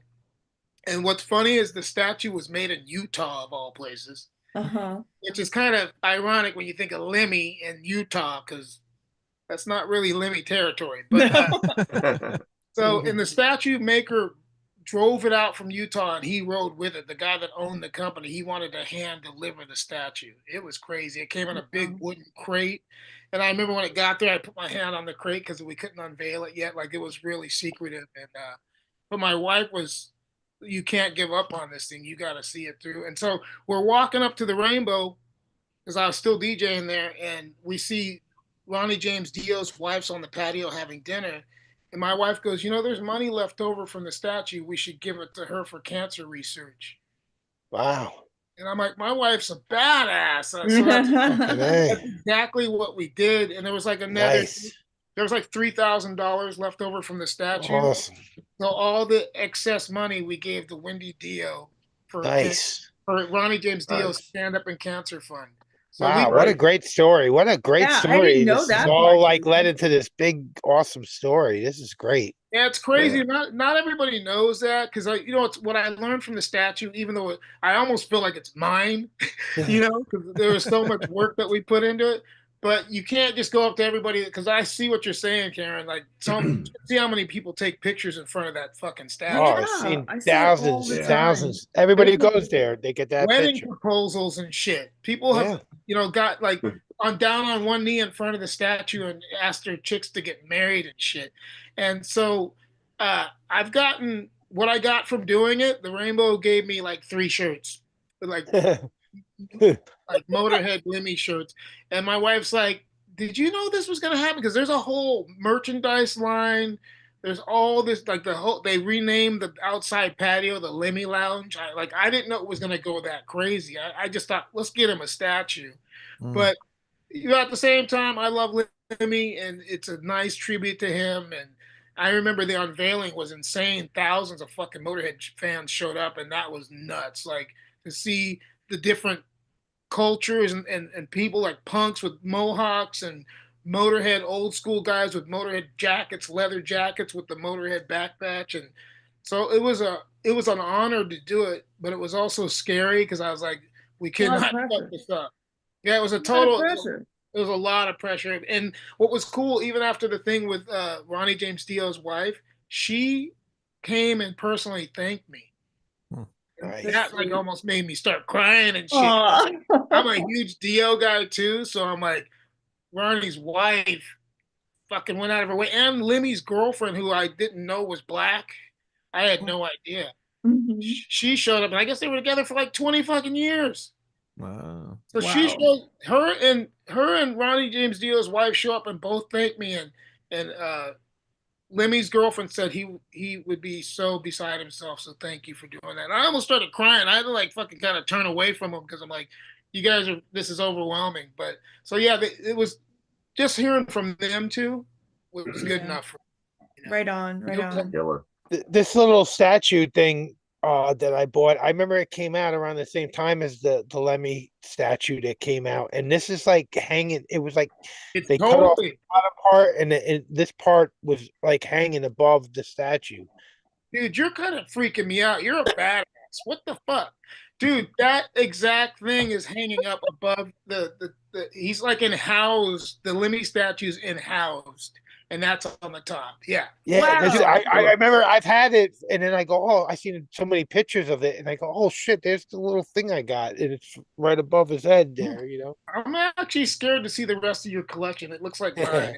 He's got to do a tour. I mean, everybody's been asking me about it. Like, I get private messages about it. Ralph is notorious. I mean, we've all known for years. Like, his collection is the shit. He's got But I'm also everything. looking at everybody else's, and it's a nightmare. You guys are all Everybody here is like, Except we're me. all fans. I So We somebody all love mentioned it. Karen's the only one with a normal room. See, Yeah. That's only because she got divorced and Yeah, She knows somebody it. stole all of her stuff. Rick knows took that was all of my stuff. records, all of them. You know that. yeah, They're but you know all what? gone. You know what I've learned? No matter what you have collection-wise, it's all about what's up in here. Oh, and right Yeah. in here, that's how I feel. It's the truth. Yeah. I mean, I love all my shit. Don't get me wrong, but I still I could walk up to a jukebox and rock the fuck out of it. You know what I mean? Mhm, You got definitely. this Oh, book? yeah. You got this book, Katon? I'm sure you do. Actually, you know what's funny? I don't, and that's one that I should have. You know, it's like Oh, That's a great one. Yeah. but I'm Yeah, like you really. guys, like I had to make a decision. Like, what am I collecting? Because after a while, I'm already ridiculous with toys and shit, and I Yeah. just recently got into. I'm the same way with toys and all that shit too. And I What just kind of recently- toys do you collect? Oh, I'm a fucking ridiculous freak. Got Like Hulk what? gloves. He got the Hulk gloves right behind him somewhere. Oh, Darth wow. Vader. Look at What that. is That's that? Oh, different. Darth Vader. The only reason I bring up this Oh. book though is because if you look through it, like they show all the different logos for Celtic Frost and Yeah, Hellhammer, and then look at this logo all of a sudden. that's How yeah, the hell did Tom Warrior end up being the guy in 1985 or 84 ends up being the guy who creates the iconic Hirax logo? dude, Like that's- everybody knows that, but nobody knows like how that could have happened. You know what though? Tom's a badass, dude. Like I just saw him like probably 7 months ago, something like that. You know, I've always been impressed with him, but no, dude, human wise, not just a musician, but the dude is the coolest, nicest. It's insane. Like Mhm. you're almost like beside yourself when you're talking to Tom Warrior because you're like, you're nice. I mean, I don't know if that's coming out right, but like he's not just a great musician. Like, dude, I think he's a genius. I'm not kidding you. Oh, Mhm. sure. But he's also like a nice human. Like I was at breakfast and he came up to me and I got up and he's like, I don't mean to disturb you. I'm like, shh, dude, you're Tom. And so my toys are still going off. But he goes, my manager told me you were in here eating breakfast and we're getting ready to leave. So I didn't think I'd have another chance to say hi because I didn't see you at the festival. And it's just like so sweet. I've known him since like 83. Wow. And he's always all of his shit he hand drawn himself. So like Yeah. everything you've seen, like all the Hellhammer layouts, which are awesome, like Right. those demos, like Triumph of Death, all that shit. I love that shit. I remember like playing it for people and people thought I was insane because back then it was insane sounding, but people Yeah, it thought, was slower than a lot of stuff. Everybody was trying to go fast, and he was. yeah, and he totally did the opposite because he Mhm. also liked Trouble from Chicago, and I love Trouble I too. love Trouble too. Yeah. Yeah, and so, but he's just the dude, well thought, very smart, well versed. He loves art. I mean, even the Geiger shit, all that H.R. Geiger shit, he was way into that way early in the game. Yeah. And so, like, we have a really great friendship, and it just blows me away because he's always kept it real. Like, I saw him in Philadelphia many years ago, and he came out even though his makeup was all runny and shit. And, he's just an amazing person, and he's never forgotten. Like, every time I see him, I go, dude, thanks for designing the logo. Because I appreciate you saying that. But he what it was is he is also a collector, not just a musician. So he's a fan too. Like, you'd even be amazed at his taste. Like, he likes some shit that people would not even. They'd be like, what the fuck? But he's just a really collecting kind of guy. He got our first demo, and the story behind the logo was that he didn't like the original logo. He's like, I could do something. I'll try to. He goes, let me design something and you see if you like it. And so I said, yeah, because we were writing letters. And so it would take 2 weeks either way to get a message back. So I sent him a letter saying yes. And 2 weeks later, he sent me this logo, which was, a regular business size letter. So it was folded up. And when I unfolded it, it had the Celtic Frost and the Hirax logo. And he goes, I just designed these two. So it's kind of like the Pusshead and, the Pusshead story about the 2 album covers with the COC and Hirax. Back to Tom, he had designed the Celtic Frost logo and the Hirax logo at the same time. It's kind of bizarre, but it's the truth, So when you look at if you look at the Celtic Frost logo, there's similarities between that and the Hirax logo. But he's now that you say, I see it now. Yeah, he's a very humble guy. And by the way, I appreciate this conversation because you guys are getting me to talk about shit that most people never get me to talk about. Usually it's the same old fucking questions, But back to the collections, what I will say, how I judge collections is by the shelving, because that's how old school I am in the game. You guys got a lot of fucking shelves. Even for vinyl. Look at that. Whenever I see it, look at this H on this early Hellhammer logo. That's amazing. Yeah. That really is amazing. That's like the second time I've seen that book open like that, and it still blows me away. Look at that logo. Yeah, even the R and all that shit is just, it's dead on. But when I see the shelving, because like with vinyl, if you have anything from 3 up, your shit's massive. It's either if it's 3 to 5 up, your shit's massive, and if it's 6 or 4 wide, it's massive. Because each level's at least a few hundred records at least. Oh yeah. Wow. So that's how much of a nerd I am. So when I see you guys in the CD collection, are you fucking kidding me? You guys are cool. And it really sucks when you move and you have to move the stuff. Good Lord. And most of us never had any kind of money either. We're just people that have collected for so long that it amasses. Yeah. I never had money. I've always been poor, but I've been rich as far as music goes. No, dude, I can totally relate. Like even my most recent record collection, it happened by accident because I'd stopped for years. I had a big collection when I was younger, and I sold it like an idiot. Because some of that shit, no matter how you recollect, you'll never get some of that exactly. shit. Yeah. Like, You're talking about that DRI single. That's totally gone. And that was one, I had such an attachment to that. Yeah, that's the funny thing about singles. I don't know what it is. Like, obviously all records, but singles, it's almost like it's like a little piece of gold. It's weird. Yeah. We're gonna our next episode maybe will be the 7-inch episode. We've been talking about doing a 7-inch episode. And I felt the same way. Like for some reason, 7 inches were like, oh, no one cares about these things. I didn't know anybody gave a, so I got a couple hundred of them. But don't get me started. You gotta get it back on that episode when we do it. I gotta say, Katon, you've made me waste a lot of money in the past few years because you're on my Facebook, and every time I see you wear a certain shirt, I'm like, I need to buy that. That's Yeah. awesome. He's always got Dude, the you best have the shirts. coolest shirts. I'm going, where does he get these? I I bought s- this one because of you, but Yeah, that shirt's badass. That but shirt. there was another shirt I bought. I can't find it for the life of me, but you had a shirt that blew my mind.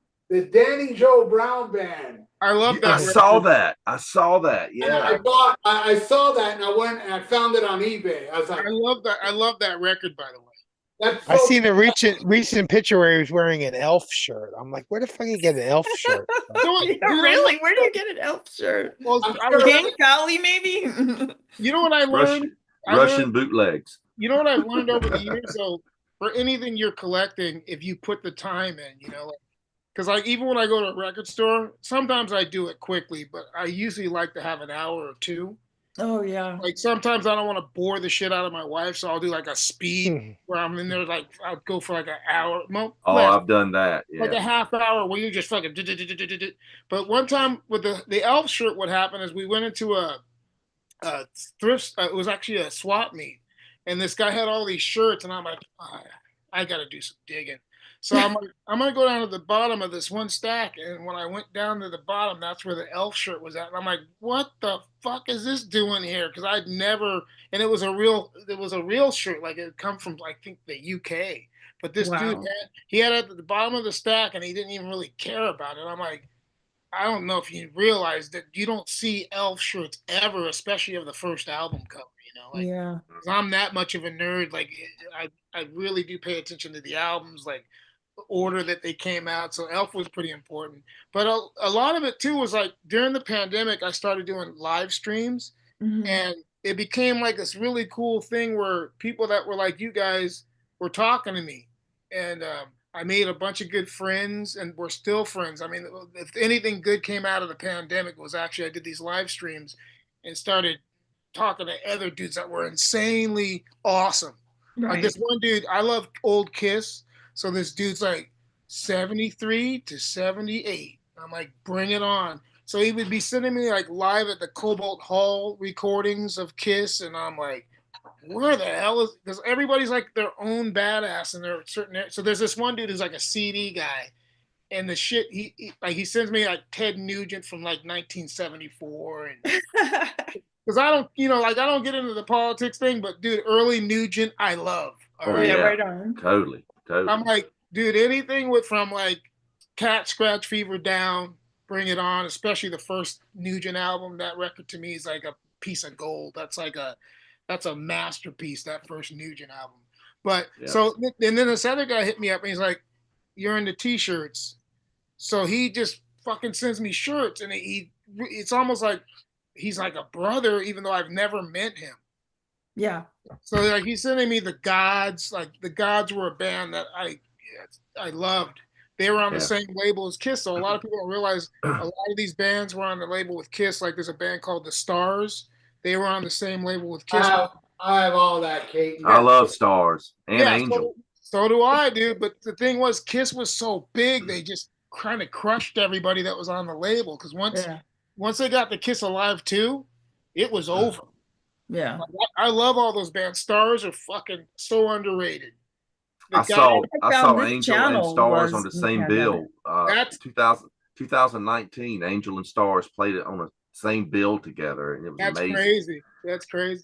But yeah, I'm just saying those records, man. Like the first two Gods records, those are two other records that I dig a lot. There's a band called The Boys. The Boys are similar. I think they have two Z's at the end of their name. The Boys. Yeah.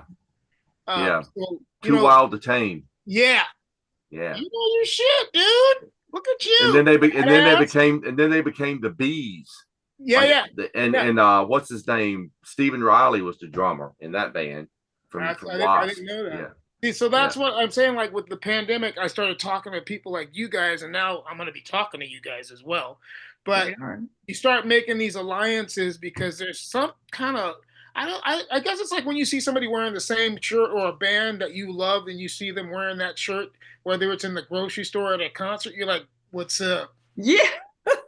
And so that a lot of that ended up happening through the live streams during the pandemic. And I still have all these guys as friends and girls because everybody knows their shit. So it's like we just kind of share music ideas. And I have one guy that just sends me messages. Have you heard this one? Like, do you have this Kiss bootleg? Or, it's insane. So basically, I blame all my cool friends for all the cool shit that I have gotten into or have, because a lot of it's been either trading. Yeah. Or, like some of them, we just sort of started sending stuff to each other during the pandemic because we kind of needed to show some love to somebody. Like I had some friends that I actually traded stuff or sent them stuff, even when they didn't send me stuff, and they did the same because we were just like, it kept us alive during the pandemic. The only thing we could probably do was go to the post office with a fucking mask on and send something out, But we were doing that. So this community, in a lot of ways, I'm grateful for not just the music but the friendships. It's awesome. And when you find somebody that likes a certain band that you love, like when I find somebody that likes the first 5 Ramones records, I'm like, hello. Oh, for sure. Yeah. I mean, don't get me wrong, their records are great after that too, but the first 5 you can't go wrong. Right. Yeah. It's just classic. Change music, in my opinion. And even like Thin Lizzy's the same way. Like it's funny because now I go back through their catalog and I'm like, I didn't realize that Johnny the Fox was such a great record all the way through. Because like over the years with Thin Lizzy, there's certain stuff that you kind of get used to, and that's kind of your go-to. But if you go back to like Johnny the Fox or Fighting, those records have really good, some hidden tracks. So I find myself kind of going back to the catalog and finding shit and freaking out, going, why did I miss? Like, there's a song called Rocky, and even there's a song that's just called Johnny, and the opening riff on it's great. It's simple, but the more I listen to Johnny, I'm like, that fucking riff rules. And and then they came out with a box set for the Double Live and Dangerous. I call it Double Live and Dangerous, but the box set's insane. It's like 8 CDs, just like the UFO Strangers in the Night box set. They're fucking insane. Like, luckily I have friends because I can't afford all of it. Like you were saying, like this collection really is a poor man's collection, but I'm just a thrifty shopper, So right, you have to be. Like my favorite thing is the used bins. Like, Oh yeah. I always, don't get me wrong, I'll look at the high price shit too, but I'm like, let me go over to the used bins and see what I can dig up. And I usually find insane shit like Danny Joe Brown or Pat Travers, because I'm a big Pat Travers guy too. Saw Pat Travers. Yeah, you can find those records for like $4.99 at the most. So to me, that's all good. I mean, I like that the kids are stupid and don't know about those records.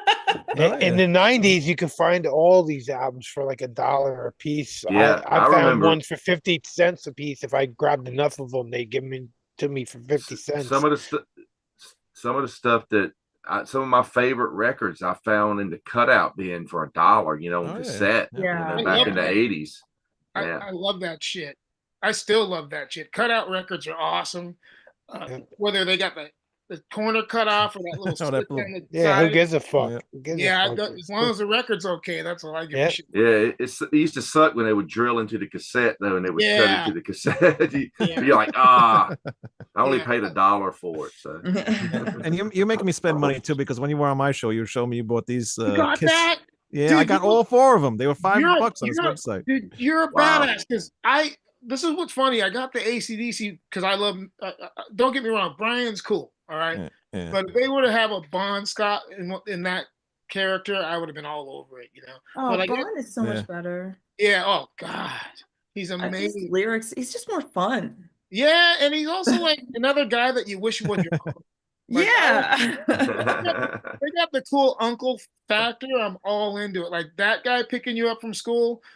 It might be a little dangerous, but it would be hella fun. What kind of car would he be driving? Shit, I think he'd probably be driving a truck because he'd want to throw a bunch of shit in the back of it. That's kind of because he was also, you could just tell he was really down to earth no matter how big they got. But back to those blow-ups, the Kiss ones, that would have been the next ones that I was going to invest in. But I kind of got crazy on the Angus one. I got like 4 of those damn things. Sometimes you lose your mind because I found mine at a dollar store. Because I love my biggest thing is, believe it or not, I like really cheap stores. Dollar stores, even where I live, there's a place called the 98-cent store, and that place rules. Salvation Army is one of my favorite stops. I go there every time I go by it. But that's rad you got the Kiss ones because I know there's a whole set of those bad boys. Yeah, I bought the whole. It was actually a website. They were only $5. They were on clearance, and I was like, all right, That's let's buy awesome. them all. Can't go wrong.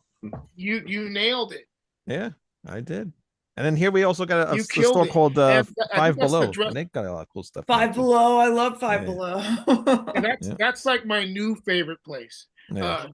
Seriously, let's see if you see her up there. Let's see. Oh, it's Squid Games girl. Yeah, Ah. they actually have those out here at the Five Below. So I was like, I'm on it. Because the first Squid Games, don't get me wrong, I binge watched the second one too, and I can't wait for the final season. But the first season, you can't top that. It's just I haven't even watched it. I haven't watched it yet. You should watch the first. I'm telling you, the first season. After you watch the first one, you're like hooked. You got to figure out time to be around the house to watch the rest of it. It's insane. It's insane. I just 3D printed that girl because one of the guys at my job, he watched the show, and that girl creeps him out. So I printed it out, and I'm gonna put it on top of his case at work. That is Nice. awesome. It is. When you first watch it, you're like, they're doing childhood games. This is insane. Yeah. But no, I think toys are a part of it too, though. Like with your music, you got to have the ambiance. You know, you gotta have some shit. Mm-hmm. And luckily, my wife is really cool because she at first she was like, dude, what's up with the toys? But we were actually at a swap meet and I found these Kiss bust. Right. Yeah. Yep. And it was one of the first times she finally acknowledged, like, I'm not totally insane because there were 4 of them and they're made in China and they're totally a bust from here up. All right. And the guy had them under a table and there's stuff piled on them. I'm like, dude, what's that? He's like, oh, there's these Kiss things, and he pulled them out, and I'm like, dude, let's figure out a deal on these bad boys because I like swap meet deals. And he goes, Yeah. He told me a price, but I go, listen, I pulled out my money and I counted out what I had. I got $150. Can you do all 4 for that? He's like, sure. And so then we were on tour in Japan, and my wife saw him in a collectible store there. And she's like, holy shit, okay, you're not stupid. All right, so it's just about being thrifty, like when you shop. Yeah, you gotta also not letting the shopping take over you because we're all guilty of that too. There's sometimes you shouldn't be buying more, but you buy more. But then there's also times, like for me now, when I go shopping, if I find a great record, I feel like it's time for me to get the fuck out. Okay, like. So what happens when you go to Japan? The toys are off the hook, and the records and stuff. I mean, how do you control yourself in Japan? Obi strips. I'd go nuts. It's gnarly. It's insane. It's fucked up because for people like us, it's like putting a drug addict in a crack house. I can't go on eBay because of that. Like I go on eBay and there's like thousands of things I didn't even know existed. Yeah. And it's not that expensive, but I'll be buying 100 of them and then I'll be fucking bankrupt. Well, the Japanese are really smart because they design shit awesome. So their toys are fucking like even the wrist turn and the ankles move. Like a lot of American stuff, the ankles don't move. And their kaiju stuff is insane. Yeah. That's the sofubi, the kaiju, it's crazy. And the colorways are amazing. Too. Yeah, and you know what's great about it though? So for me, I try to at least get something. I don't try to buy a bunch because for one, getting it back through customs and all that. But I usually try to buy something to remember that I was in Japan. So I bought like a devil mask because I do like devils. I buy them whatever country we're in. I bought a devil mask when we were in Peru, and this fucker's evil. And it was great because when I kind of waited because I'm like, we started at this giant mall in Lima, Peru. And I'm like, there's going to be more masks like that one. And then we went through it was like 2 football fields we walked through and we never saw a mask as cool as it again. So we started running back to the beginning again, two football fields. And we got back right when they were closing. And I go, how much for the mask up there? And the guy turns around and then he looks at me, he goes, Diablo? Because it's a devil. Diablo? And I said, yeah. And he told me it was so cheap. I'm like, I'll take it. But it was just funny the way he said devil to me. He's all, Diablo? Look at Ralph. My wife has always been really cool. Like she's the one who said, dude, go back and see if that mask is still there. So it's here. And if my wife wouldn't have said run because it was closing, I would have never got it. So I just think at least get one thing. to remember your trip when you go on a trip. It doesn't even have to be that big. I mean, I have some stuff that's small. Like this is one of the things I got recently. It's funny. Because I like cereal. So I don't know if you guys can remember. Oh, yeah, Tony yeah. Tiger. Oh, yeah. It's great. Yeah. So things that just remind me of like being back in the day, like when you were young and before the world got shitty. Tony the Tiger, shit like that, you know. Yeah. But I do think like when you're in a country like Japan, like it's gnarly. But you still got to find something while you're out shopping, and the people are amazing. Like they're the most respectful. Like we could learn a lot from them as a country. They're really nice. They actually bow. Like what's really wild, like it's a respect thing. And we saw two businessmen do like a bow off, and I had never seen that before. They got lower each time they bowed. They bowed like 8 times. And the lower you get means the more respect. And I was like, you would never see that in America. No. These two The way they respect their elders too. The way they really take care of their elders. They get up on the train, they'll give their seat up for an older person, which is awesome. Yeah, the Japanese, and also because of music, like you get over there, like you said, the OBI strips. Oh my God, they're everywhere. So if you're in a record store and you're looking at a band that you love, even though you might have the American version, you have to buy the OBI strip because it looks. Oh yeah, I would.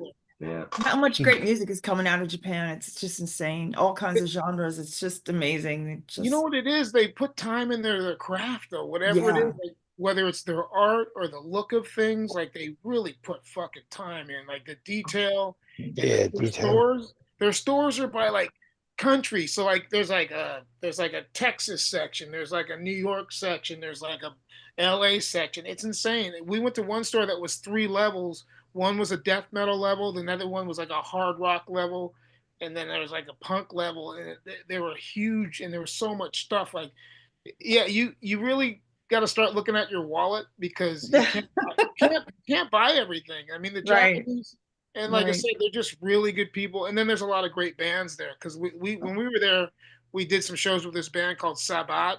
Oh yeah, and it was great, but they were so much more. Like, I guess, I don't know if it's a Japanese thing, but when we were in the backstage, they had no problem showing their bodies, and we're like prudes.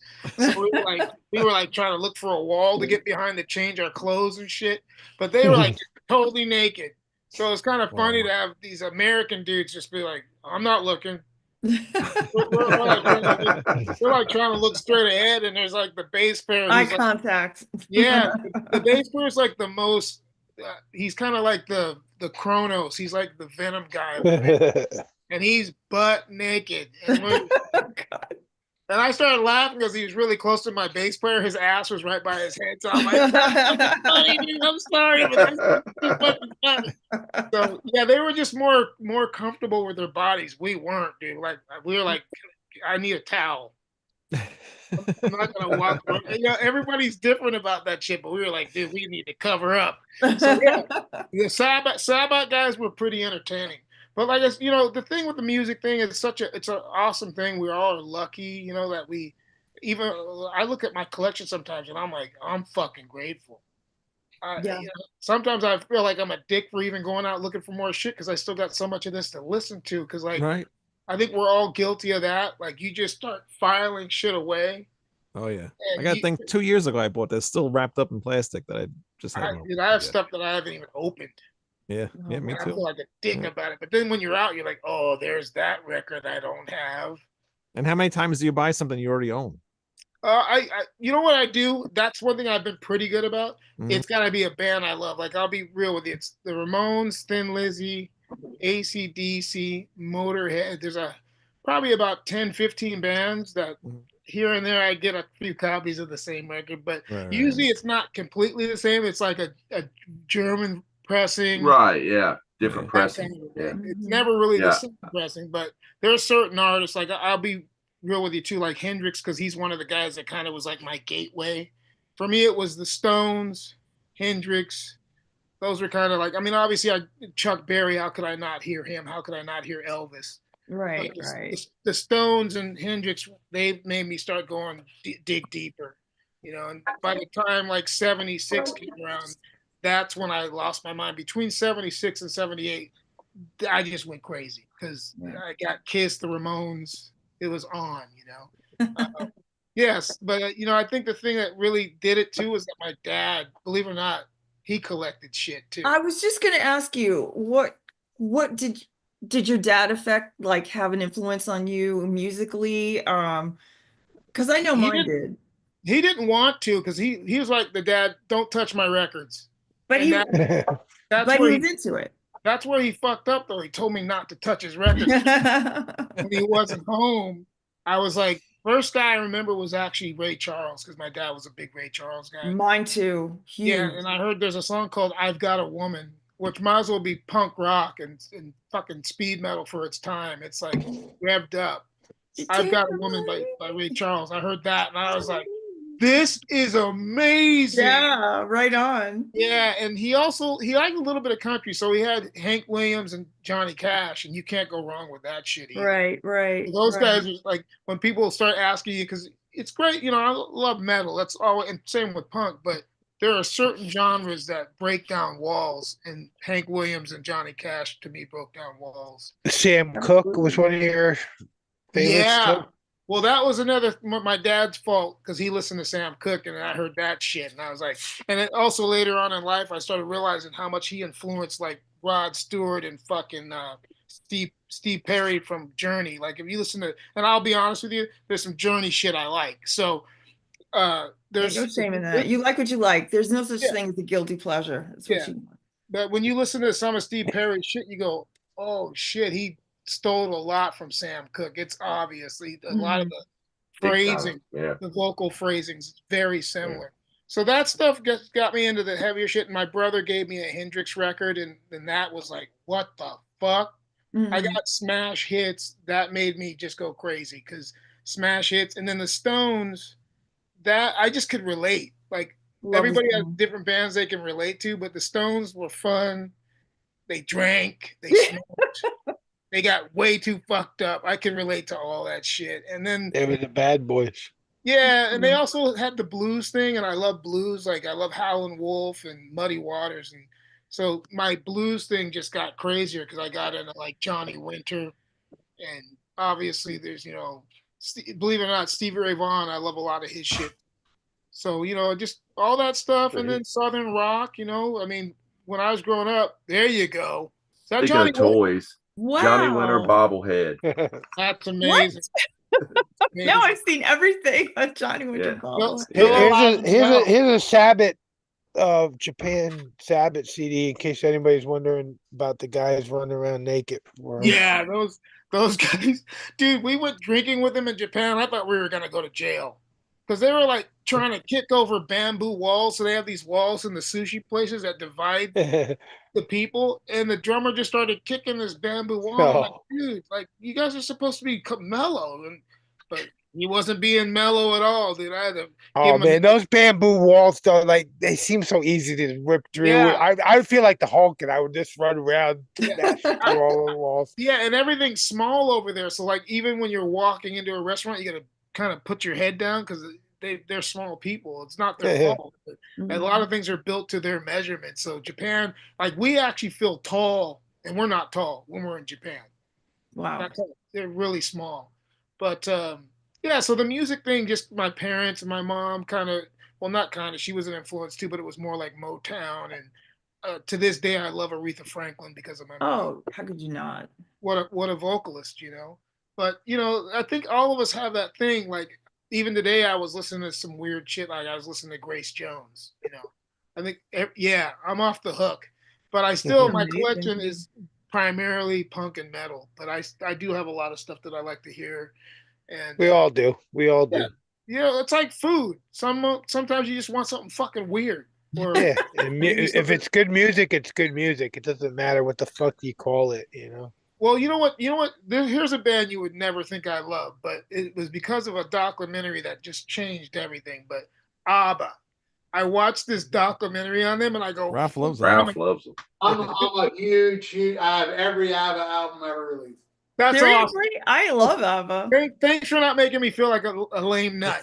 It But seems like a No, nostalgia. It's a crazy. nostalgia thing with the ABBA. Well, If people grew up with that, then they love they, it. You know. they Well, take I you, want to go roller skating. they Yeah. take you back. No, they Hayden, I take you. got a question for you in Yeah. case. Let's see how much we are in common. I wasn't into disco. I wasn't into ABBA. None of that when I was a kid. Getting older now, I appreciate the fuck out of it. Were you into ABBA back when ABBA was around? I didn't mind the hits because you couldn't go anywhere and not hear them. But I wasn't a huge fan. There was certain stuff that I did like, though, like believe it or not, Donna Summers, shit like that. But I was familiar more with the hits. And but there was also a funk thing which I did like even back in the '70s. Ohio players, I fucking love. Oh, I love Ohio players. Yeah, and even Earth, Wind, and Fire. There's certain hits by Earth, Wind, and Fire. You're like, holy shit! And then, but you'll hear some of your heroes talk about it. Like there's a guy named Rob Grange who was the bass player from Ted Nugent, and he said that they used to listen to Earth, Wind, and Fire all the time. Like he's even stolen bass parts that are in the Nugent songs that are from Earth, Wind, and Fire. So it's kind of cool when you hear other guys talk about it. But I saw this documentary on ABBA, and I could not believe. I'm sure it's out there on like Netflix or Amazon. But there's this documentary you have to watch it because, like, they're opera singers and shit. Those girls could actually really fucking sing. There's like parts where they're backstage warming up, and it's beautiful. They don't even need a band. Wow. Like they just got so big because of the commerciality that their looks became more important than their voices, and that's why the blonde-haired singer, I don't know her name offhand, but she was like, "I'm done with this shit," because she got tired of being a sex symbol when she could fucking sing. Like both those girls could sing. Like there's no doctoring up on their vocals. That's them. It's crazy. Wow. You know something crazy. Agnieszka, who you're talking about, the blonde. This is a crazy story about her. After she quit music business and everything, she had a stalker that was stalking her, that everybody around her knew he was a stalker, but they kept it hidden from her. She ended up dating him. Oh. That's nuts. And then he went crazy, so she had to get cops. There's a documentary on that. That's nuts. Is she Frida? Is that Frida? No, I can't. The blonde one. Okay. But one of them had the song. "There's Something Going On." It was like a solo song that they did. Might Wasn't be that the girl from ABBA? Probably. I mean, dude, maybe I got it mixed up. Another reason I checked out the documentary because Lemmy was a huge ABBA fan too. A lot of people know that, but he loved him. So I'm like, if Lemmy gave him a chance, I can give him a chance. Richie Blackmore was a big ABBA fan. Well, I think it's because their arrangements, though. They're really great at arrangements and creative. So and there's no Sabbath without ABBA in the middle there. Yeah, it fits. It is a lot of their music. ABBA. A lot of their music is almost like classical meets pop. Yeah, it's insane. It's totally insane. Really well structured music. That's the thing about ABBA. Like if you listen to what's going behind the vocals, there's like Dancing Queen, their biggest hits. What's going on? There's tons of shit. And there's that song, Gimme Gimme. Yeah. Oh, yeah. Yeah, it's got all kinds of stuff going on. And then you're like, I fucking like this shit. What the hell's wrong with me? There's a good there was someone that did it was a metal band did a really good cover of that. It was a thing called Synergy that had Alexi Lehu from Children of Bodom. Is he and his wife's old band, and they did a great metal cover of that. Yeah, it kicks ass. Dude, we were on tour in Argentina, and they go, "Hey, you guys got a night off? You want to go see this band called Children of Bodom?" And we're like, "Yeah." And they fucking blew us away. We had never heard of them, and we had a killer guitar players. Yeah, it was great to go see this kind of a thing, though. Like, where you're going to see some band, like you don't even understand their name. I guess it was about some lake by where they live or something. Yeah, name came from. But they took us out to see them, and we were pleasantly surprised how good they were. But we got to see them in Argentina, so it was really, really interesting. Awesome. But yeah, for me, it's all like that's the same way with music. I like to check out different regions. They're from like Finland. So is Hanoi Rocks is from Finland. Mm-hmm. There's a band called Demolition 23, which is some of the guys from Hanoi Rocks. And Love if you that. like, if you like revved up rock and roll, man, they're fucking Some of the great. best stuff ever. Yeah, really great band. But so getting around the world has also helped my record collection too, just because we'd be in different territories. and see these bands. Like there's this death metal band from Colombia called Massacre. Oh my God. It's like they're like regimented like an army. So when they take the stage, they all have boots on and shit. And if you like death metal, dude, they got a song called Death Metal Forever. Death Metal Forever, Massacre. If you look it up on YouTube, you'll hear it. They're fucking great. But so traveling and going to the different regions, like even when we were in Japan, you just see all this talent, and it actually humbles you. You're like, I got to get home and write some shit, because you see these great bands, and like even going through Texas, like the fan base that we have in Texas is. I was just gonna bring that up. Hell's Heroes. Are you looking forward to that or what? You know what's funny? For like 3 years in a row, they asked us to do it, and I didn't really have a clue about it. So I'm like, I don't know. But every time we had gone through Texas, it was great. Like kids are fucking nuts. Even after our shows, we had these kids one night.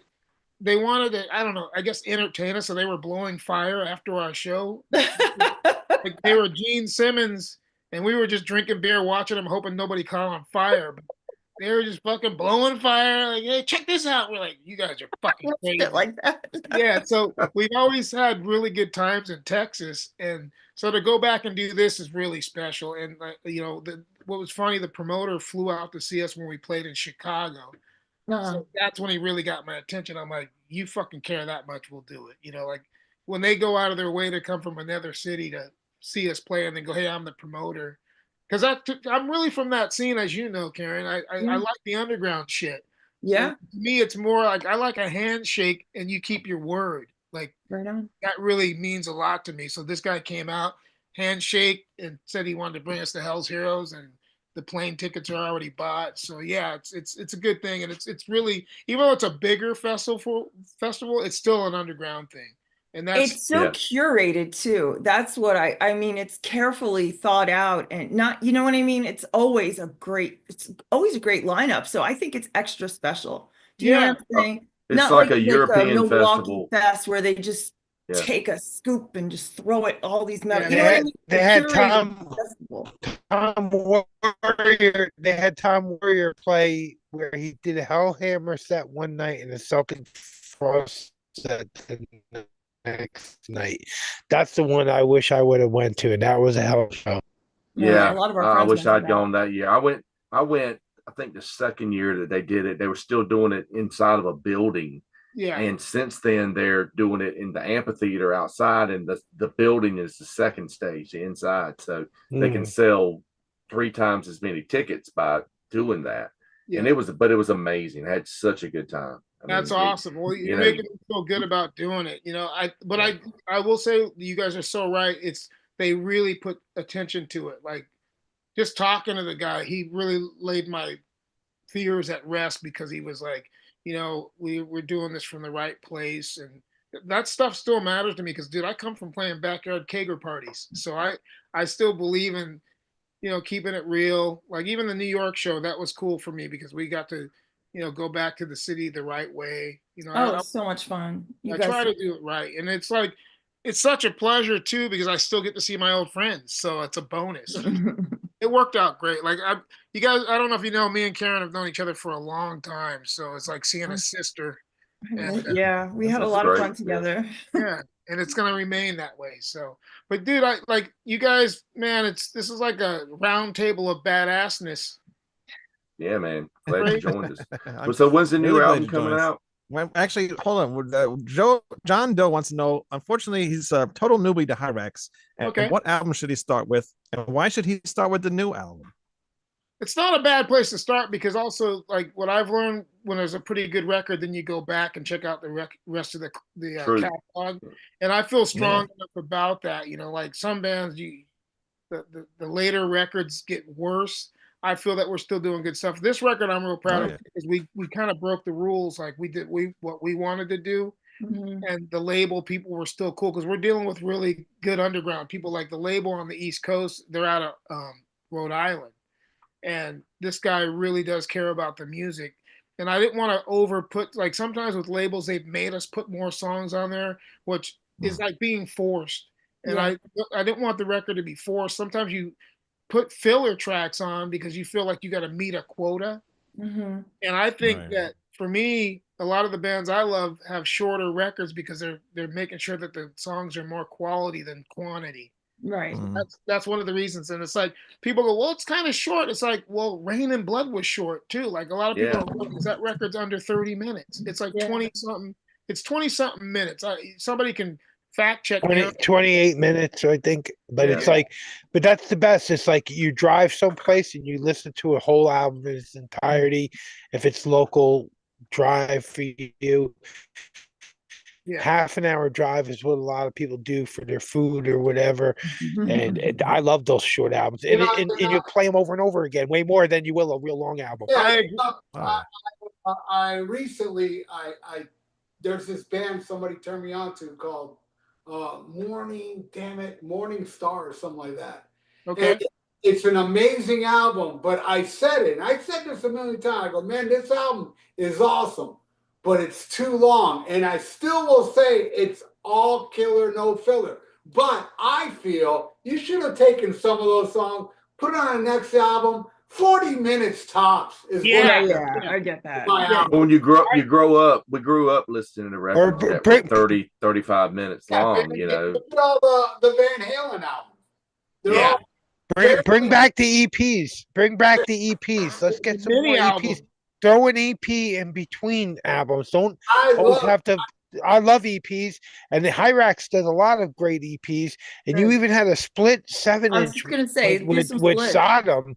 How does that come about? Where you do it? Why would Sodom even do a split with somebody? That's what was cool about that. When we got that organized, I was stoked because for one, they're one of my favorite German bands. Like fucking. As people too, like. It's not just about the music, man. Fucking Tom is one of the coolest, nicest fucking dudes ever.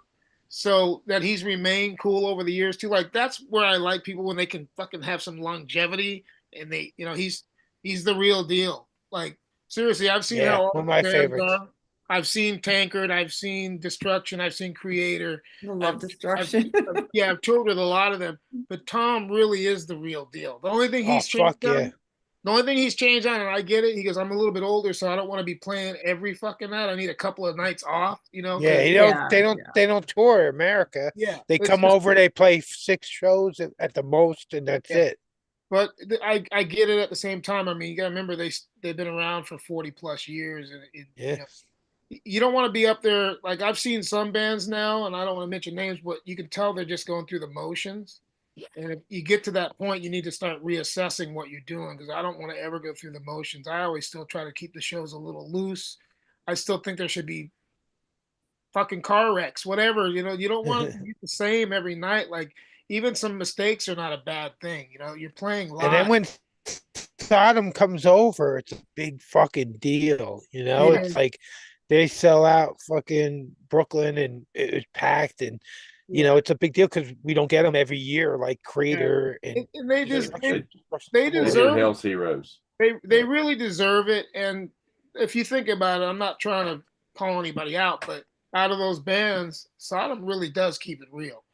Oh, they're most consistent of them all. Out of all, we did album rankings on Creator and Destruction and Sodom is the most consistent. Destruction's pretty fucking consistent too, though. Creator's hit some bumps. But Sodom has definitely had one of the best discographies of all the bands. They are my favorite of Germans. In the Sign of Evil. Yeah, dude, come on. Persecution Mania is my shit, man. Persecution I love Mania, that one. one of my favorite albums ever. Sign of Evil is so sloppy and beautiful, though. At the same time, it's like it almost sounds like he's throwing up the words. It's fucking. But yeah, I mean, so yeah, raw as fuck. That's the definition of raw. Yeah, that is the definition of raw. When I listen to that Outbreak of Evil. Oh, when I listen to that stuff, it takes me back to 1980s. Totally does. Like at that show when they were at the Monarch, they were. So it sounded like so punk in a lot of ways. You know, I was just like, what year is this? This is amazing. I loved it. I definitely agree with you. We actually did a show with them in South America. We did 2 shows. This was years ago. And after I came off stage, I said to Tom, I go, dude, fucking, you are going to either not play bass or just play bass and not sing because the mics are not grounded. I was getting electrocuted through the whole show. I mean, luckily I would move and fucking try to like keep the mic away from touching my mouth because as soon as it hits your mouth, you get it. Yeah.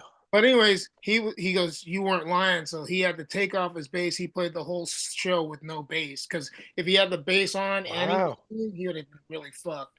Wow. But Wow. we've always looked out for each other, and that was when I was still drinking. So afterwards, we drank a lot of Jack Daniels. I don't think he likes to mix. He like throws about this much Coke in there, and then it's all Jack Daniels. Just to say, I have a mixed drink. Yeah, but they're great, and I just love that they really have that love for the music and the way they do it. So yeah, I mean, doing those shows is. I feel fortunate like that we get to do this stuff, and it's a lot of these bands we've got good relationships with. You know, even like Exodus, we've known those guys probably 40 something years, even though they're going through some weird shit. I don't know what to say or think. I love all of them, so I feel like a dad who's fucking dealing with a breakup. So it's tough. I mean, I even sent a message to Zetro because I just want to make sure he's all right. When you've been in a band that long, it's like, for one, not just financially because that's his job. Yeah. He lost his family. But at the same time, I know that people sometimes don't get along. So, you know, I wish him all the best, but it's a really weird time for all that to happen. I didn't see it coming at all. I saw a photo of into him. your life, I saw too. a photo of him today with Chuck Billy, like they were writing songs. They said, and Zet said he's been writing songs with on the last few Testament albums. Yeah, I maybe mean, maybe Legacy is coming back. maybe They could have two singers. Yeah, it would be great. I just hope that he's okay because I mean it's a, you know, he's been in that band a long time, in and out here and there, but yeah, I mean, just it's a weird. I love those guys, so I don't even know what the hell they're doing. I'm like, what's going on, you know? But And he had his own podcast where he interviewed with Rob Dukes, and like those guys get along. Yeah. So Yeah, it's probably all cool. It's probably all cool. It could be so many different reasons for something like this. Yeah. I haven't heard any kind of bad blood kind of thing yet, but who knows? Yeah. So Katon, like you were saying, you've known these guys for 40 years and stuff. Yeah. Two people I would like to ask you about. Just if you can give me a funny story of these two people, Cliff Burton and Paul Bailoff. Fuck yeah. These are good ones too. These are not your run of the mill bullshit. All right, so Cliff was fucking, before I even met him and I saw pictures of him, I knew. Yeah, just the way he fucking was on stage and the way he moved. He didn't move like everybody else. He didn't bang his head like everybody else. Like he's got like a halftime headbanging thing. You know, he's not like most people bang. They bang as fast as they can. Cliff bangs the way he fucking bangs and doesn't give a shit. But the coolest thing when I first met him, he had to get all that hair. He had to get all the hair though. All that hair had to go over, so it had to be like a different kind of fucking. It couldn't be right on the beat, you know. Yeah, I think also he would have been the guy, if any of them, he wouldn't have gone along with the program so much, though. I think he would have probably bought himself some land and lived far away and came to do gigs when he had to, because he really wasn't into all that fanfare shit. He liked the party and he liked to hang out with friends, but I don't think he would have wanted to go do like, I mean, this is kind of speculating because he's not alive, but I don't think he would have been doing like the Lady Gaga stuff. I don't think he would have felt comfortable. You don't think he would have been good recording with Lou Reed? I don't think so. I don't think he would have been comfortable. I think like the thing I noticed about him when I saw him, he was comfortable doing what he did, which was like hang out, wear his blue jeans. He had his big bell bottom blue jeans. And I remember the first thing I noticed was that his patches, because he had a Blue Oyster Cult patch and a fucking Black Sabbath patch on his, and he had ripped knees. Before it was cool, because like now you can have ripped knees and it's great, you know. But back then, this fucker doesn't want to change. He doesn't want to get rid of the you know. But he had a Blue Oyster Cult on one knee and a Black Sabbath on the other. And the first time I saw him play, amazing. I saw him after Ron McGovney left, the first bass player, and Cliff Burton left. I saw him they were opening up for Raven. And Oh, that's a legendary tour right there. and they were great. And it's Mhm. like they definitely are gonna rise up. I could just tell. But then I partied with them. I came up because me and James, we've been James used to live out here, so we've been friends for quite a while. But I Right. told James I was coming up to San Francisco, and he goes, "Yeah, well, just come over to the house and we'll hang out after we get done practicing." But when I got there, they were so loud they couldn't hear me outside the garage. I was beating on the garage door, and they were so fucking loud, and they were just banging through the songs. They were like, it was half of the Kill 'Em All stuff, and they were just starting to do some of the Ride the Lightning shit because they were going into the Ride the Lightning phase. Mhm. And then I realized, fuck, this is great. I should just hang out because they're fucking playing and I get to hear new songs and shit. So when they finally opened the garage door, they didn't even know I was there. So I had heard like a whole set of them just running through the songs, and they were banging them out back to back. So that's why they didn't hear me outside, because they weren't breaking. They were just going into the next song. And I was like, the first guy when the garage door opened up was Cliff, and he's like laughing, like, what's going on, man?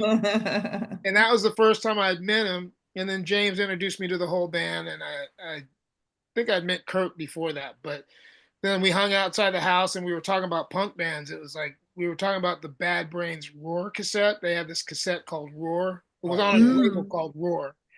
And so we were talking to James, and I remember Kurt going, "That's going to be some classic shit." And now it is, but him saying that, it was kind of interesting to hear Kurt say that way back, you know? Yeah.